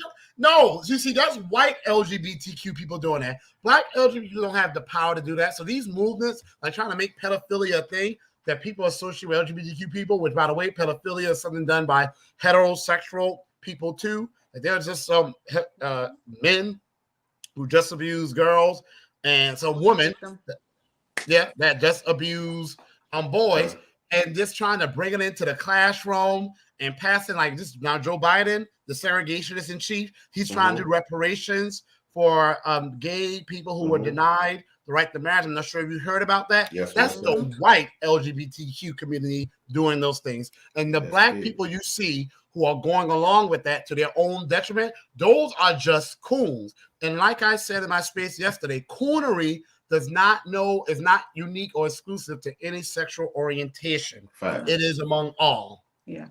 Facts. And yes, I definitely want to comment on that, because that's kind of the point of that. I really want the overall point to be of this show is to say that when we going in on the LGBT community, we're going in on the white LGBT community and their anti-black racism. That's the stuff that we talk about and point out, and the stuff that we have a problem with. And also, like you said, the pedophilia that's being attached to it. And so my question to you was going to be, do you feel that there's an agenda? But listening to what you're saying, I guess the answer to that would be yes. Because, the trans person that was in the room yesterday, and I don't remember the person's name, but they were saying there's no agenda. It's just about representation. We're just being seen now. And, but it's every single show, including the cartoons and the little baby books and all of that stuff, like coloring books and stuff like that. Like, that's something else. That's not just representation. I want to say that I do think her words were a little taken out of context. She said that seeing like LGBTQ people in a TV, black LGBTQ people in a TV show is not necessarily mean there's an agenda. That's what she said, but she never really denied that there's an agenda. She just said that just because you may see a black gay person or a lesbian person in a show doesn't mean it's an agenda. Now, here's what I said to her. I feel there is. And how can anyone deny that in the United States of America? This country literally used to do minstrel shows to spread psychologically damaging, disgusting, anti-black images of black people. They used to have a game at carnivals called Shoot the Negro, and they did not say the word Negro, Shoot the Negro Baby. They had Disney start off with Sambo caricatures of us and the mammies. Their imagery has always been used as psychological warfare against us. This is the country that did experimentation on us. This is the country that used to put our people in zoos. Okay? Right. For anyone to deny that there's an agenda is just being very disingenuous, historically speaking, to the history of America. Also, I mentioned two examples that just happened in 2021. Y'all remember they had it was some type of diapers. And they show, like I mentioned this yesterday, a white man and a white woman together with a baby. Asian man, Asian woman together with a baby. They show some brown people, these mysterious brown people. I don't know if they're Native American, Afro-Latinos, or Latinos who want to be white, because that's why most of them are. I don't know who these brown people were, but they show some mysterious brown people with a husband, wife, and a baby. They got to the black family. It was just a black woman with a child. Okay, right. It just happened some time ago. They did something with a stroller. White family, Asian family, got to the black person, just a black woman. You look at the TV shows, the commercials. You have a white man desiring a white woman. You get an Asian man desiring an Asian woman. As soon as you get to the black man, he's lusting after some white woman. We lust after them. Please. Right. I would be gay by choice if that was all I had. Now, or you get to the white woman, or you get to the black woman, and she's lusting at some white man, as if there's some historical precedent of black women lusting at the white man. That is actually black women are the least likely, especially FBA, especially FBAs or freedmen. Exactly. How do you want to refer to it? Black American women usually only only desire Black American men or Black men. Black American women in surveys are the least likely to show a desire for men of other races and ethnicities. And contrary to popular belief, Black men are the least likely to marry out. Most Black men marry. Most Black men to this day marry still and have children from Black women. Now, I don't know if they're Black American women or Black women of other lineages, but Black women. So it is an agenda to make it seem as if we're either gay, and even when they show us as gay or bisexual, it's interracial. It's always interracial too. It's always interracial. Like even with the gay Black people I know, the majority of Black LGBTQ people I know have Black LGBTQ partners, right? But you look at TV shows, they're always with a white person or lusting, have a crush on some white person, as if we be checking for them, and we don't. But it's just another way to divide us, whether you're gay, lesbian, trans, or straight Black. The thing is, they do not want us to desire each other. Exactly. Because that puts us on code. They don't want us on code, because if you're dating someone outside of your own race, regardless to your sexual orientation, a lot of times you will adopt those person's ideologies, right? If you're with the white person, you may kind of start adapting some of their ideologies. That's not a good thing. That's why I personally believe that we need to stay with each other. No, look, I'm a congressional candidate, and look, I say this openly. If I'm people who have found love of another race, more power to you, I guess. Right. But I am a fan of Black people having Black children from Black man, Black woman having children. I look through my photo album, I see nothing but beautiful Black faces. And I hope to have Black children of my own. And I told my nieces and nephews, this photo album, these beautiful Black faces, let's keep it going. Now, you know, Clyde Burns gonna love that clip. He's going, he's gonna take that clip and put that on TV. Well, guess what? I mean what I say, and I stand by it. I'm not mad. I'm not mad when I hear white people. I hate when people make it seem like it's only white Southerners who have a problem with dating outside their race. No, the truth of the matter is, I don't know what's sincere. You're in the South. A lot of Black Southerners, especially Black grandparents, have an issue with they see their grandchildren bringing home like a person of another race. That's where the phrase, if you don't bring her home, if she can't use my comb, came from. I am for Black love. Okay. Right. I won't do anything legislatively to stop interracial relationship, but it's up to me. I want to incentivize Black people having Black families. So people talk about reparations. It is us getting a check, but the data shows that Black men are the least likely to marry when they feel economically insecure. But that's true for all men. Men are usually more likely to marry when they feel economically secure. The thing we have to ask ourselves, which man in America built Black Wall Streets from nothing?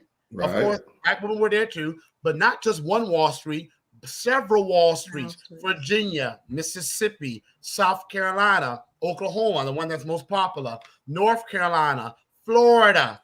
Okay, we built Black Wall Streets throughout this nation, even Kansas. Fresh off the plantation, mind you. Right. And that was while undergoing constant anti-Black terrorism. We were literally in fighting for our lives every single day. If our Black Wall Streets had been allowed to continue, no one knows what things would have looked like. We probably would have had Tulsa, Oklahoma being the financial capital of the world instead of New York City. Or it could have been Overton down in Florida. Or it could have been in Columbia, South Carolina. Or Hamburg, South Carolina. But they were burnt to the ground. Okay? Which man had millions of acres stolen from him? Okay? Which man was lynched if he refused to give up his land? Which man would get together and bargain for higher wages, only to have cowards outnumber him and murder him because they were business savvy without any formal education. That only happened to the black man. It ain't happened to the Asian man. It didn't happen to the white man. That was uniquely done to the black American man. So obviously, when you consider the importation of drugs and mass incarceration and wage discrimination and redlining and Jim Crow, which man has been pushed into a state of economic deprivation and economic insecurity? It's the black man. So when we look at the lower rates of black marriages, people want to talk about, oh, black men are marrying out. That's BS. Most black men are being wrongly arrested and don't feel economically secure enough to have a child. Now, I'm all for family planning, but Planned Parenthood ain't family planning. Planned Parenthood is planned black family extinction.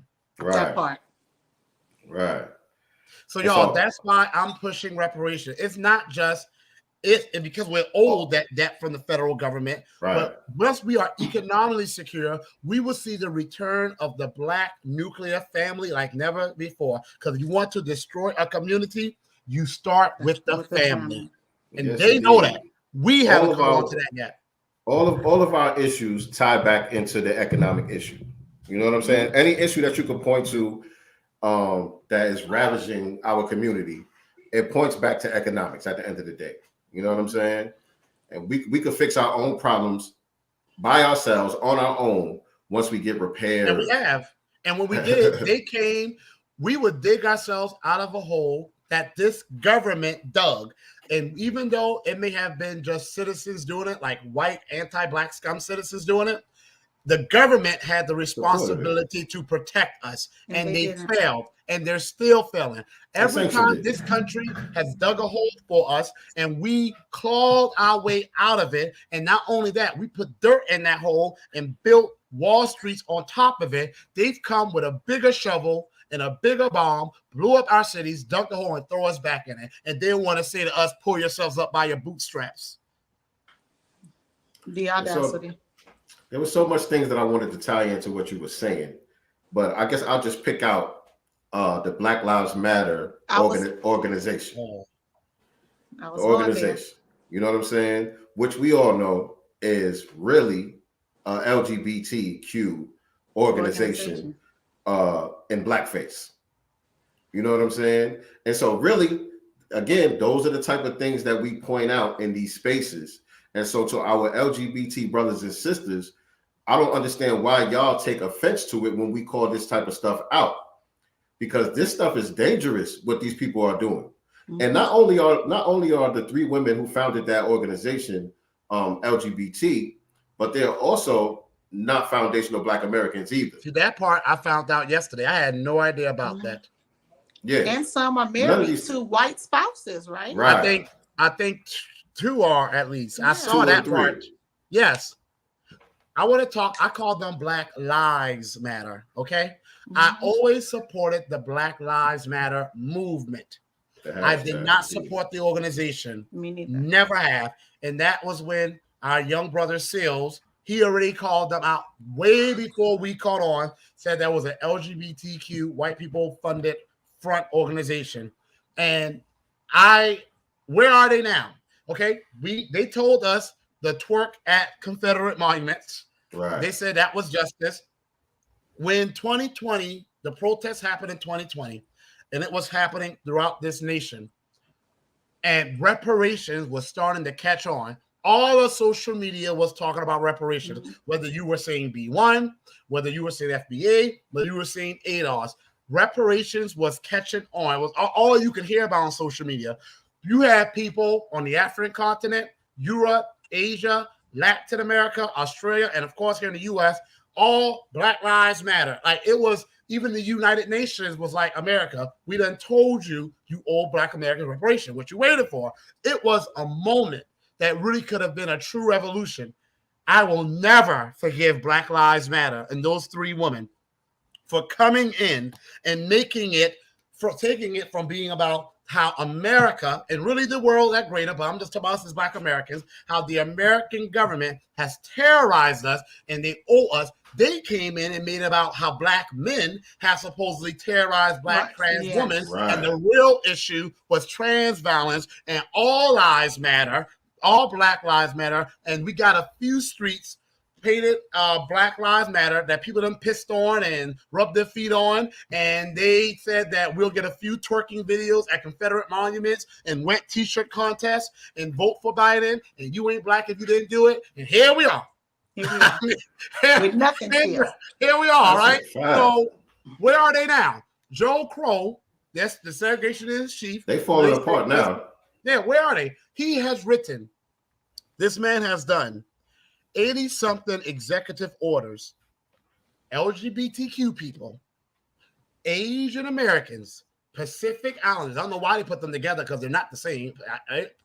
Pacific Islanders, illegal immigrants, Native Americans have seen historic levels of funding going to their Native American nation straits and reservations. This man has not done one single piece. Don't forget the Afghans. Oh, the Afghans. And now the Ukrainians. Nazis. He's going to bring literal Nazis from Ukraine here to America to add on to the anti-blackness we face. And yet, he has not done a single shred of executive orders for Black Americans. Where are the Black Lives Matter crew, these three ladies? Where are they now? They have media access. They can get on George Reed's show. They can get on Tiffany Cross's show. They can get on any show they want. They were everywhere telling us to twerk at Confederate monuments and paint streets Black Lives Matter and just vote for Joe Crow and you ain't black. Where are they now? Oh, I know. One of them just bought like 7 houses and moved to the Bahamas with her white wife. Right.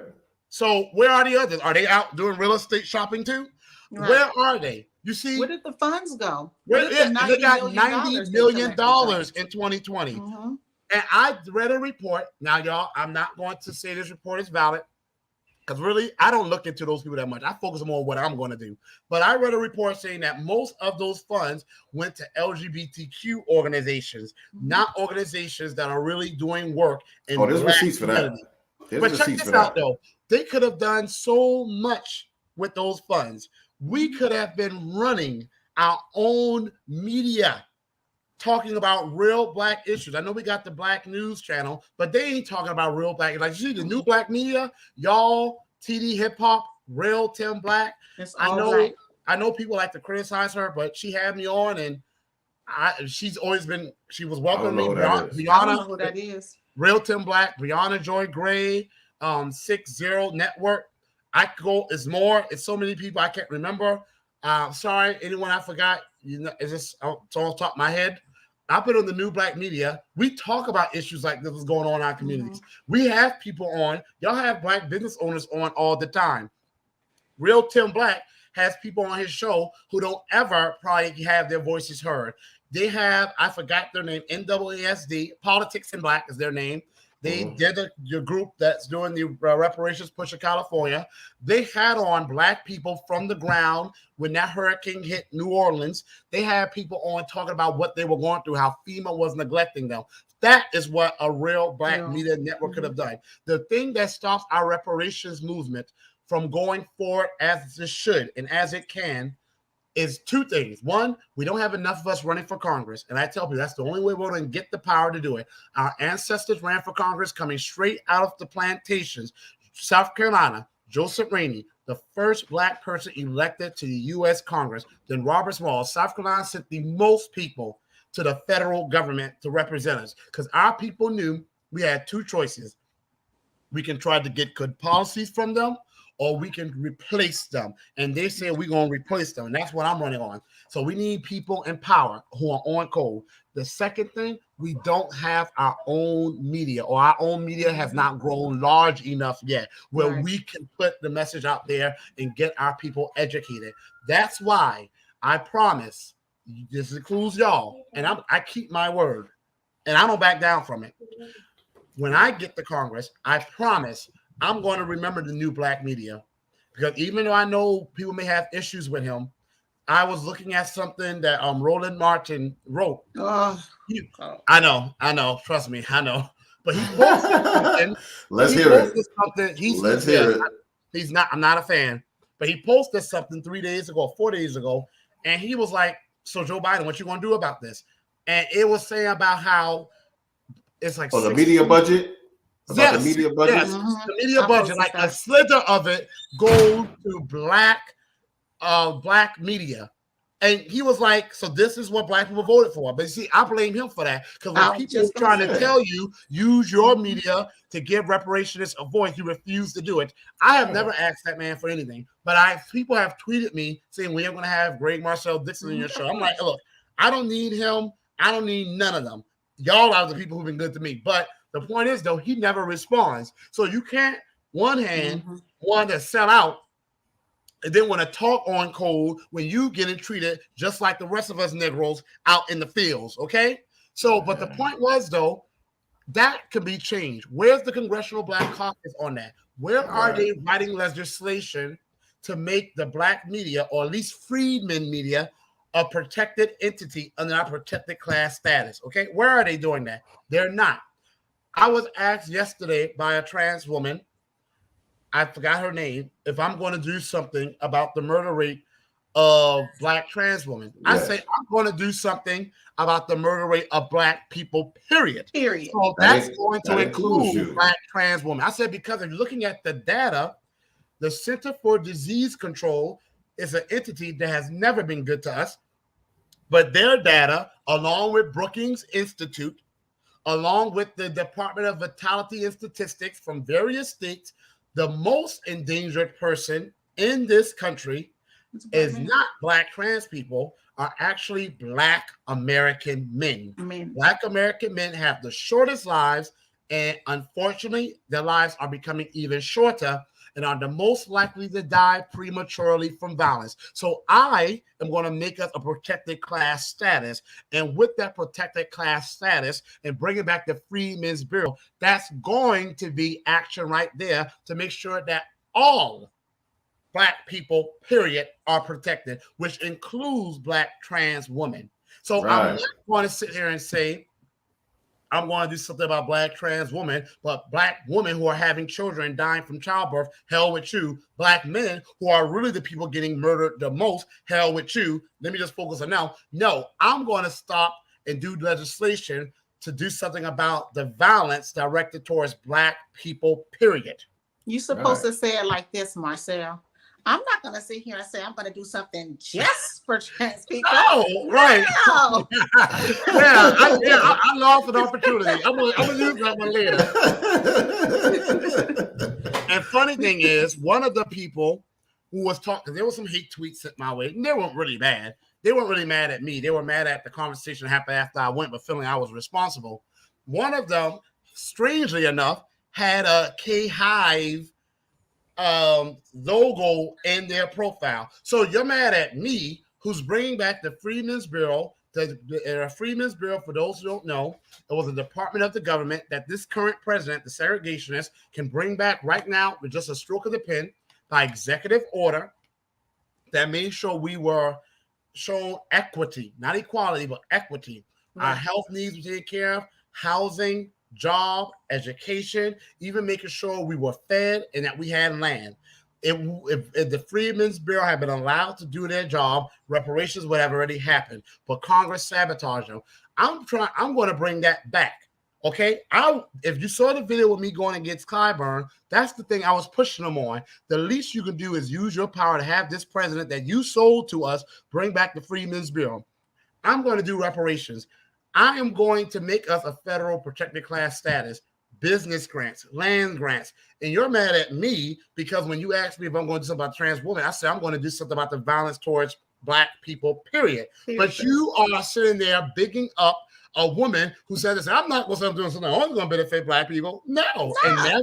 And yet the next interview, she was talking about what Native Americans need and what Asians need and talk about how we need to support the Jewish community. So you support that, but a person who's on code, you're mad at me because I didn't get specific enough. You see, some of them want to say, some people want to say that they are being shown homophobia when they go into these spaces. But sometimes you're not being shown homophobia. You're a coon and you're being called out for a coon, and you just happen to be an LGBTQ coon. You're going to get treated the way a coon should be. If you are supporting Kamala Harris, but you're going after a candidate who's running on reparations, you're not going to get mistreated because you're LGBTQ. You're getting mistreated. You're getting backlash because you're off color. Man, that is so true, man.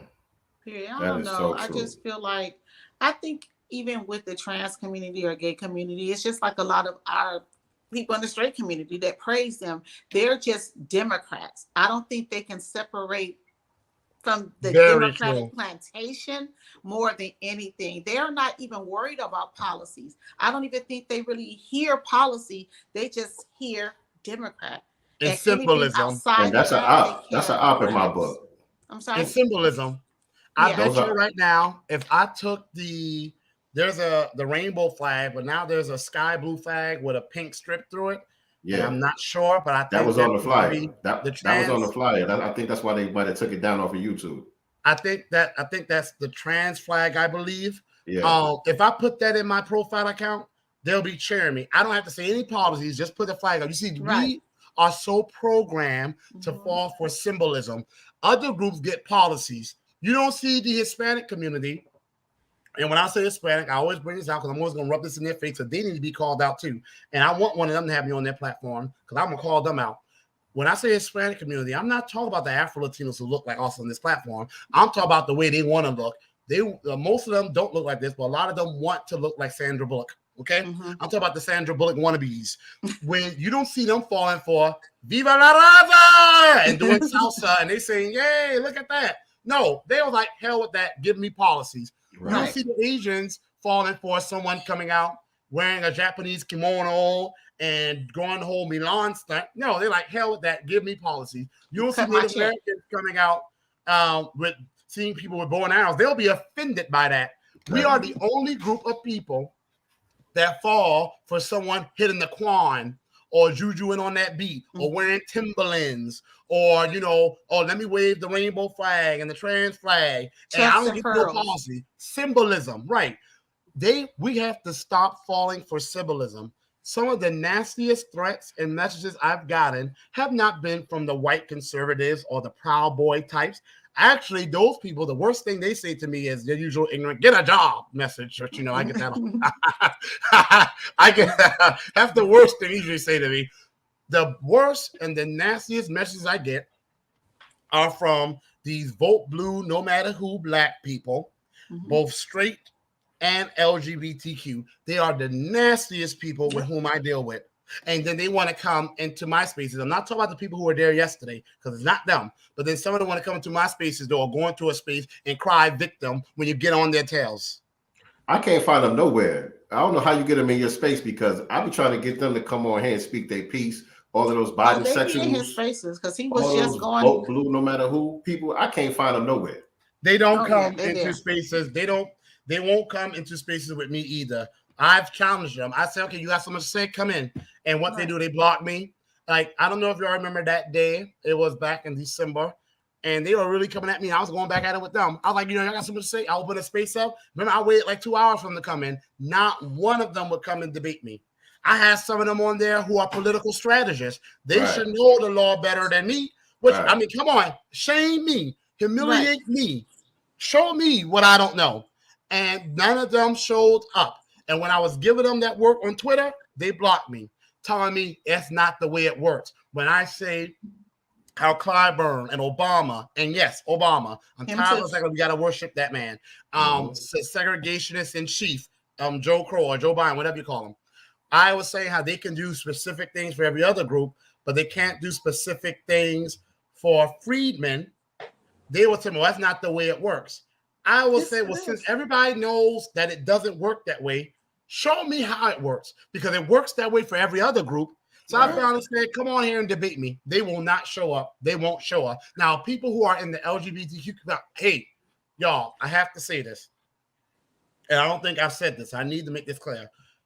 The biggest schools I've met have been black LGBTQ people. Okay? but some of the most on cold people I've met as well have been Black LGBTQ people. I don't think we give enough attention to the ones that are on cold. And here's the funny thing. Say that again, because you glitched up a little bit. Say that again. I said the biggest coons I met have been Black LGBTQ people. Some of the biggest coons. I mean, serious coons. I have screenshots to prove that part, by the way. But some of the most on cold Black people I've met too have been Black LGBTQ people. I want to be clear about that. Some of them, I mean, some of them have the biggest hearts. Like they'll go into a room like, I'll fight all of you. I ain't backing out from y'all. Like, I'm serious. And I want to say, some people who are among us are, and you may just not know it because they just don't talk about it. I do want to say something though. They say if you want to know someone, marry them, live with them, work with them, go through a crisis with them, or travel with them, right? So if we're in this movement together, this reparations movement, which is serious, serious stuff, this is about our people's lives, our ancestors, our parents, grandparents, things that we are old have not gotten. This is a continuation of a centuries-long war that we are going to win. This is also emotional, taxing stuff. I'm going to find out more about you. You're going to find out more about me. If a person who's gay, for example, mentions a guy mentions his boyfriend, his husband, or a woman mentions her wife or her girlfriend, they're not necessarily trying to make it about being LGBTQ. We're just learning about their life. So I do want to say a person who mentions their relationship and they happen to be gay, that's not them trying to force it on people. That's just them mentioning their lives. Like everyone shares details about their life. But a lot of people, like I'm an open book, you know, I'm private and yet I'm open about things I've been through. But a lot of people are not like that. So a lot of people in the reparations movement who are super on cold are LGBTQ, but we just don't know it because they just don't tell anyone. And you know, no one really cares. Right, exactly. No one really, true people who are on cold really just don't care. And I agree with you. And to that point, a couple of days ago on the last episode of the Black Business Showcase, we had a sister on from Stop CPS, Operation Stop CPS. And she's a lesbian sister. Her whole conversation was straight up pro-Black. You know what I'm saying? Her whole business model, nonprofit, whatever you want to call it, her whole operation that she's doing is centered around Black issues. You know what I'm saying? And she makes that very clear. She mentioned during the interview something about her wife. It wasn't a focus of the interview. It just came up in the conversation. Oh yeah, me and my wife. But she's trying to force it on people. Because I had some people writing me yesterday saying that I shouldn't let, like, well, they didn't say I shouldn't let, but they was like, I've been showing favoritism or I have a soft spot for the person that spoke who was a trans woman. And I'm like, You're a little diplomatic, but it's not wrong with that. I didn't have a soft spot, but I said, this is an issue that we need to discuss. And this person said that when they on cold, they don't support flat Blackness, like all Black people should get reparations. They know the American government only owes freemen, Black Americans. They support reparations. They're on cold. They call them like LGBTQ community. And they were just saying that they don't ever get a chance to be heard. And I let a lot of people speak for a long time about stuff. I was being, like you said, I wanted people to be heard. I did not want anyone to feel who's on cold to feel that they were not welcome. I even allow people who are dissenters, people who don't agree with reparations to come on my spaces and speak. I don't duck disagreement. So there is indeed some people who feel like the moment they hear somebody mention that they're LGBTQ, okay, why are we letting them talk about that at all? As if everyone else could talk about other details of their lives and they should not. I also think what happens is, I think some people say like Black LGBTQ people is when they talk about the homophobia that they experience from other Black people, the Black community is like, okay, I don't want to hear that. You're just making it up. You're just trying to stereotype Black people. And they say like it falls on deaf ears. What I say to them is that I do believe that is an issue because as soon as that comes up, people are like, oh boy, here I come trying to make that the issue. But what does happen though, you can start a room on that topic and Black people will show up. And I know that's a fact because I've been in those spaces about homophobia in the Black community and that's all we were talking about. I think the problem is, You know, we're talking about reparations and anti-blackness from the federal government.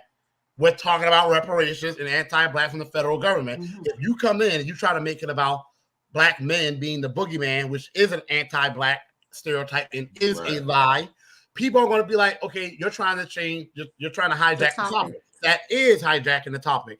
Now, there's a time and a place for everything. We always discuss issues of homophobia and transphobia in the black community.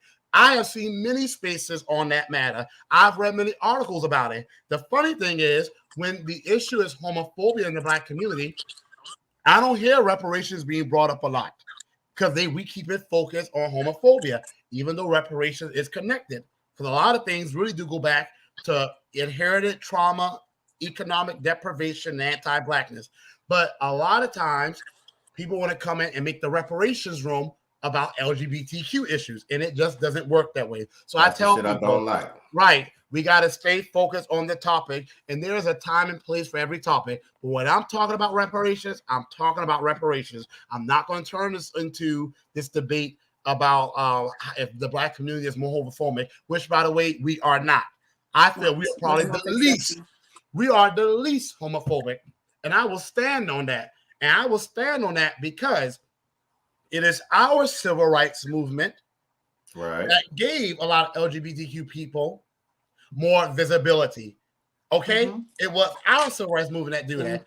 And the black community, in my opinion, we are accepting and loving sometimes too damn much for me. We're usually accepting and loving to a fault. And there ain't never been a time where the black communities, even when we were rural and in the South, where people, we did not know a lot of our family members and stuff were gay. And no one had a problem with it. Maybe people made derogatory remarks, which I don't condone, but you weren't going to run up there and touch them, though. You weren't going to mess with them. Y'all talk about Baynard Rustin, who y'all just showed in that clip with Malcolm X. He was openly gay. And everyone knew he was. Same thing with James Baldwin.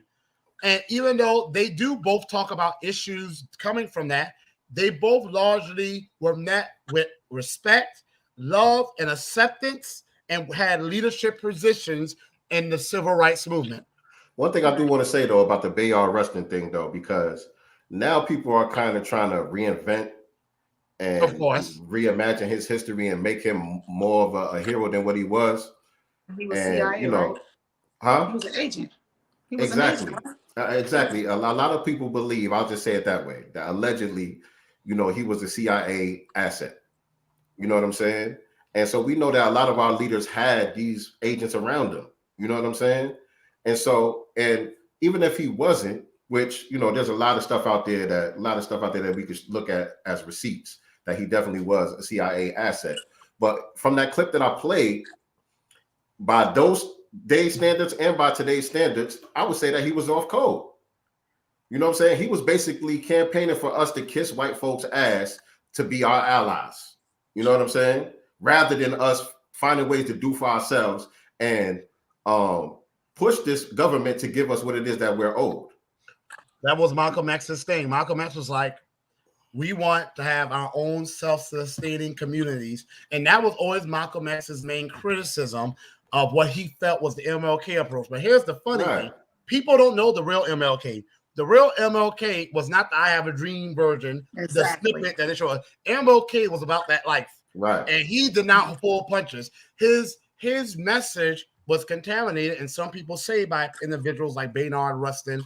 After MLK died, people felt that they made MLK's message about, oh, let's just love one another instead of justice before peace. Okay. Nah. I want to say was a real writer. He was a real that writer. Is my thing too. People have asked me, oh, so you want to bring segregation back? No, but guess what? If that's the way for us to get reparations and to get and sustain our communities, then guess what? Segregation in and of itself, the issue with segregation was not segregation. The issue with segregation was that we were being economically deprived and we were being terrorized. We didn't have reparations. If the government brought segregation back, and we got our reparations that we're owed, and we had our class protected status, and we were not economically deprived, segregation would not be an issue with me. Well, okay? Here's the thing I'm going to say to people. We don't need white people sitting next to us to be successful. That's a fact. I want to be very clear with that. That's a our fact. people have always wanted to have our own self-sustaining communities. And every time we built them, it wasn't us going to white communities and bothering them. They would come to our communities and burn them down. Right. But now Malcolm made a distinction. There's a difference between segregation and separation. Because segregation is something that is imposed upon a people. It's forced, exactly. You know what I'm saying?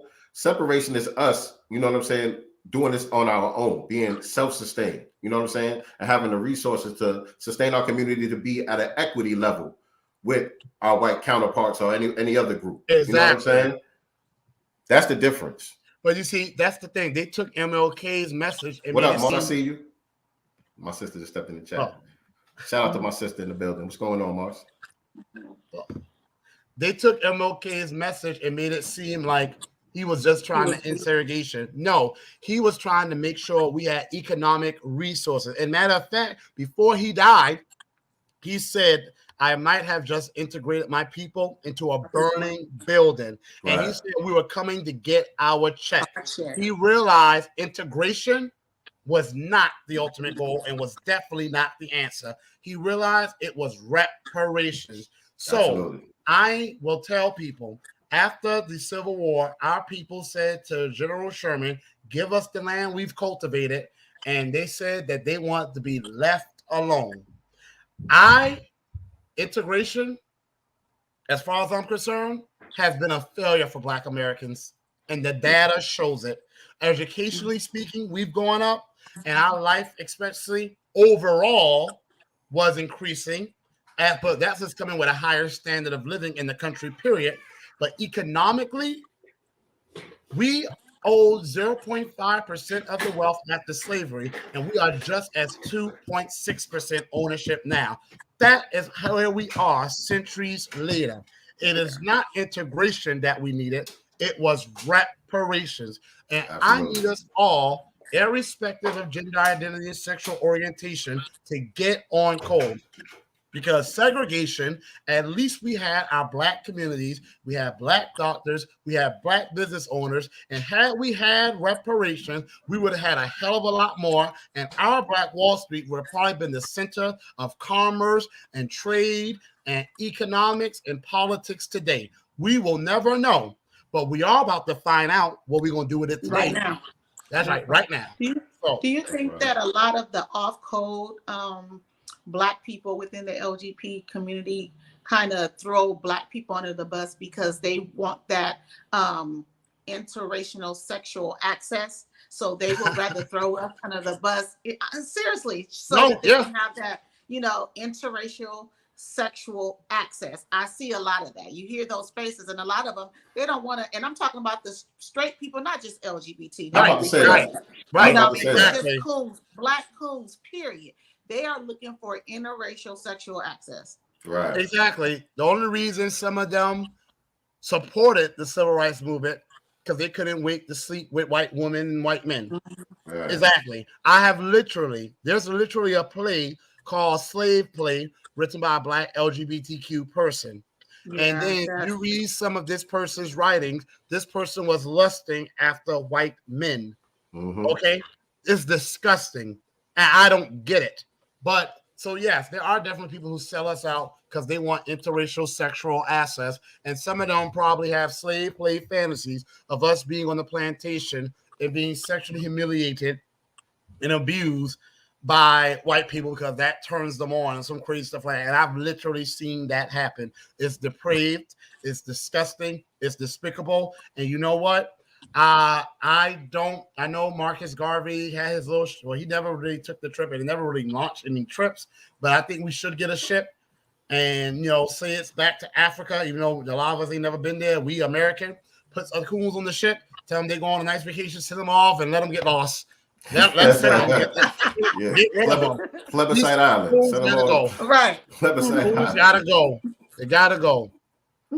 Hey, Marcel, shout out your campaign one more time, man. Let people know, everything that you got coming up, how we can support you, all of that good stuff, man.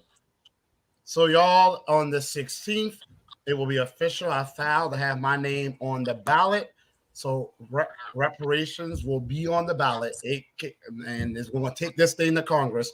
But I need to continue getting my message out there because y'all, we think the real fight is only going to begin now. Once my name is filed to get on the ballot, they're really going to take me seriously now because now they're going to know this wasn't just some act. This is something serious. So I'm and the person against who I'm running has millions of dollars. Okay, I'm in the tens of thousands. They're in the millions. I don't think they're going to attack me because they know that would actually help me. But what they're going to do is try to flood the airways with how good of a representative they've been, which the data shows that's a lie. Because how are we the sixth poorest out of 435 districts, and you've been doing such a good job? I need to have money to keep commercials. When I have commercials right now running on cable television, I'm about to run commercials on local television, and believe it or not, y'all, local television actually costs a lot more. I run commercials on the radio. I have advertisements. I'm sending his record out to everyone. His report card. Right, that report card right alongside his record is what I'm going to do. But it costs us money to keep those things going. 60,000 people in South Carolina, in my district, have gotten a text message with my platform and his record. And 60,000 people now have the word reparations in their cell phones. Donations help me to be able to do those things. And now I need a ground team. When I first started this, I could do everything myself. I could manage interviews and everything. Now, impossible. I have people from magazines that want to interview me. I have people or reporters who want to speak to me. I have groundwork and venues and town halls people want me to attend. So now I actually do need a little staff. I have my campaign manager, Oz, who he works full time of his own volition, doesn't get it down. He literally works full time for me. I mean, I can't even put into words. It'll take hold of the program for me to tell everything he does. But I had people who would volunteer, but they just don't have the time. So I really now need a paid staff just to handle all the stuff being thrown my way. So if you can donate, marcelforcongress.com/donate. If 3,000 people, like I said, did just $3, that will be $9,000. But imagine those 3,000 people say, I'm going to do 10. Well, I'll do 20. I'll do 30, 40, 50, 100, 200, 300. The more I get, the more I'm able to do. And I'm not doing anything for me with that money. I'm doing things for us. And like I said, the way a person runs is usually the way they're going to govern. People have said, we've been lied to before, that people have taught the good game to Black Americans. You see, they ain't running like me because I ain't just been talking. If you look at my history, I've been doing, and I ain't been doing it for people of color. I don't even use that term. I've been doing things for Black Americans, and I'm going to continue. I need y'all to help get me there, please. Amen. Yes, indeed. Sincere, can you pull up the report card from Marcel's Instagram page so people that have not seen the report card of Clyburn? It's on Instagram. Instagram. A good way to end this. It's on Instagram. It's on my Instagram. Yeah. Oh, did I put it there? Yeah. Okay. You see, yeah. I have people doing that for me now because I can't keep up with everything. I'll grab it in just a second. But who is these white folks in this coon that you're giving the business to right here in this picture? So the black guy is actually a fellow Gullah Geechee, and he actually is doing things locally to help Black Americans in South Carolina, Gullah Geechee, keep Okay, our I take that back. He's actually one of the good ones. Now, I'm not saying, he may not be where I am with things, but for his worldview, he's doing what he can help our people. The white people, look, you can look at it. It looks like I'm in some Reconstruction era. Let's look at it. This is Beaufort, South Carolina. And I am talking to the Beaufort Town Council about how Charleston, South Carolina, Charleston is where 50% of Black Americans, our enslaved ancestors, came to the United States of America.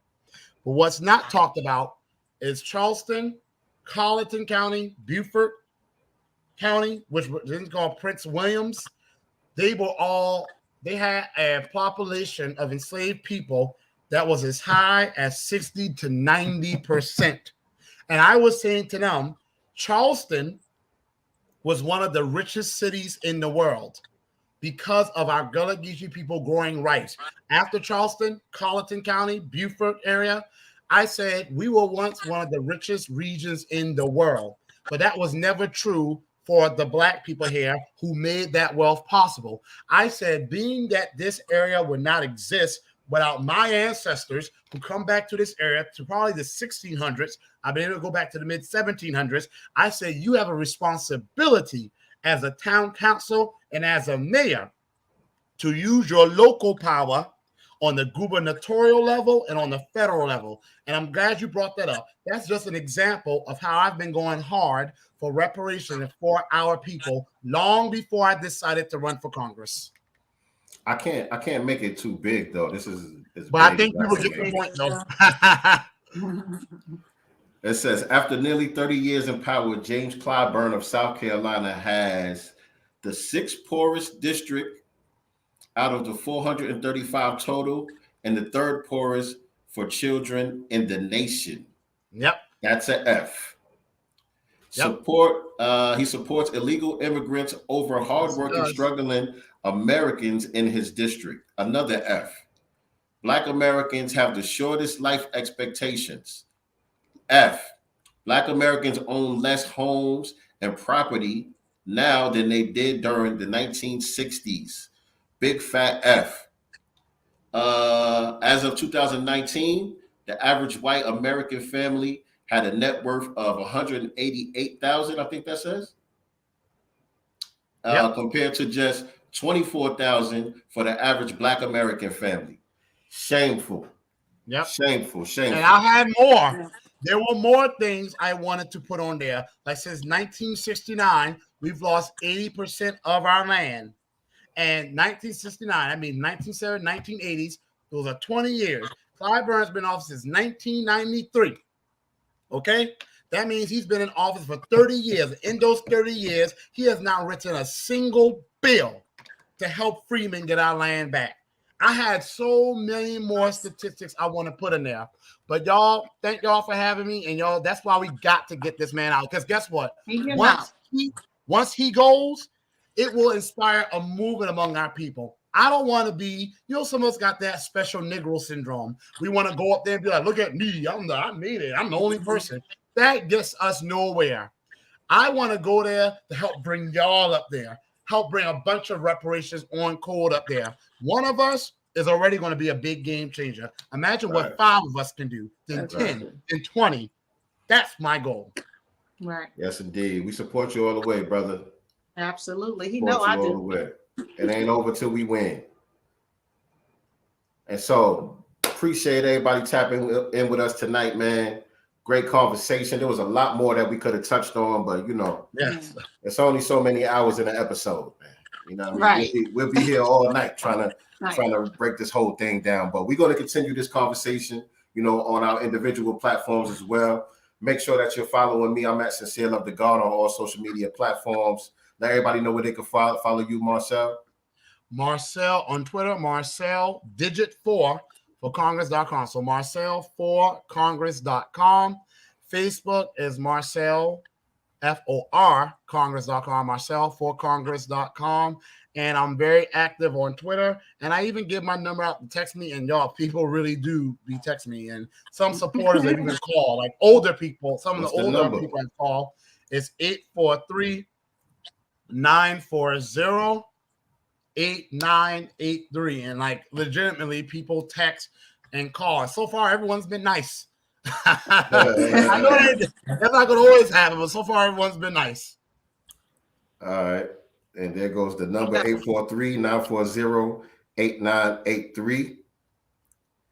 And so also make sure you guys, all right, thank you. Thank you, Jackson. That's better. You guys make sure that you are following my lovely co-host as well at Nicely Girl with the number 1 on Instagram and without the number 1 on all other platforms. Marcel, we got to get you on Instagram, brother. I've been looking for you over there. You know what I'm saying? We could do some Instagram live stuff to kind of get some I do need some traffic generated towards your page over there. And TikTok. So y'all, we gonna plan that, y'all. Thank y'all. Yeah, for sure. Yeah, y'all take care. I told him IG is lit. It's just as lit as the Twitter Spaces, and we're really more on IG. We come over to Twitter more now because of the Spaces, but IG, yeah, you gotta come on. I gotta get there. Then I'm gonna pull up. All right, we gonna surprise them. We gonna plan it, and then let's surprise them one day. Yes, all right, indeed. y'all. Take care. All right, peace. All right, good night. And so, thank you all for joining us once again. This has been another great episode of Sincere Love the GodCast. What you got something to say? No, and the closing, I'll go over who's going to be here Wednesday. All right, yeah, do that now. You can do that now. Oh, okay. Make sure you guys tap in on Wednesday to the Black Business Showcase. We will have our girl, Surreal Self-Defense. That is Wednesday, March 17th, 5 p.m. Pacific Standard Time, 8 p.m. Eastern Standard Time. That is Surreal Self-Defense. We're going to be talking all things self-defense, gun game. We're going to be talking about other weapons. We're going to talk about other forms of self-defense, using your body, laws, everything, and of course, bring you guys' questions. Surreal Self-Defense will be here on Wednesday. Yes, indeed. Yes, indeed. And you guys know also, if you appreciate what we do here at Sincere Love the GodCast, another way that you can support us is through Cash App. I'm at $ Sincere Love with the number 7 and $ Nicety Girl without the L, family, right there on your screen. And so one more thing. I actually today went to so it's a motorcycle club here. They're called the Red Breeds. And so they have this clubhouse in the Gardena area of California. And so they put on an event today, which had a bunch of Black businesses out there. So I pulled up, of course, and supported a few Black businesses, talked to a few people that maybe want to do the show. All right. So, you know what, though? People was like, do you have a card? I was like, well, here's the social media. I have to pull up my phone and stuff. And like, well, this is us right Send the link. I didn't even think about anything like that, but definitely spoke with some amazing Black businesses out there today. It was good seeing our folks. I got there kind of right when it opened. It started at 12. And I knew we had to do the showcase. So I got out there right when it opened. So people were still coming up with their trucks and stuff and setting up their area. So I wish I could have stayed longer. It's going to be till 6 tonight. But yeah, I was able to speak with a lot of amazing Black businesses out there doing their thing and maybe having some guests on here. So that's what's up. That's what's up. All right. Appreciate everybody on the Cash Apps and all of that. Definitely appreciate that. With that being said, remember, we are not the master teachers, family. We are only the master students and signal boosters for the voices of the new Black media. Let me get this banner right over here. And we will see y'all on Wednesday. Peace to the family. Do for self or suffer the consequences. The wisdom of Elijah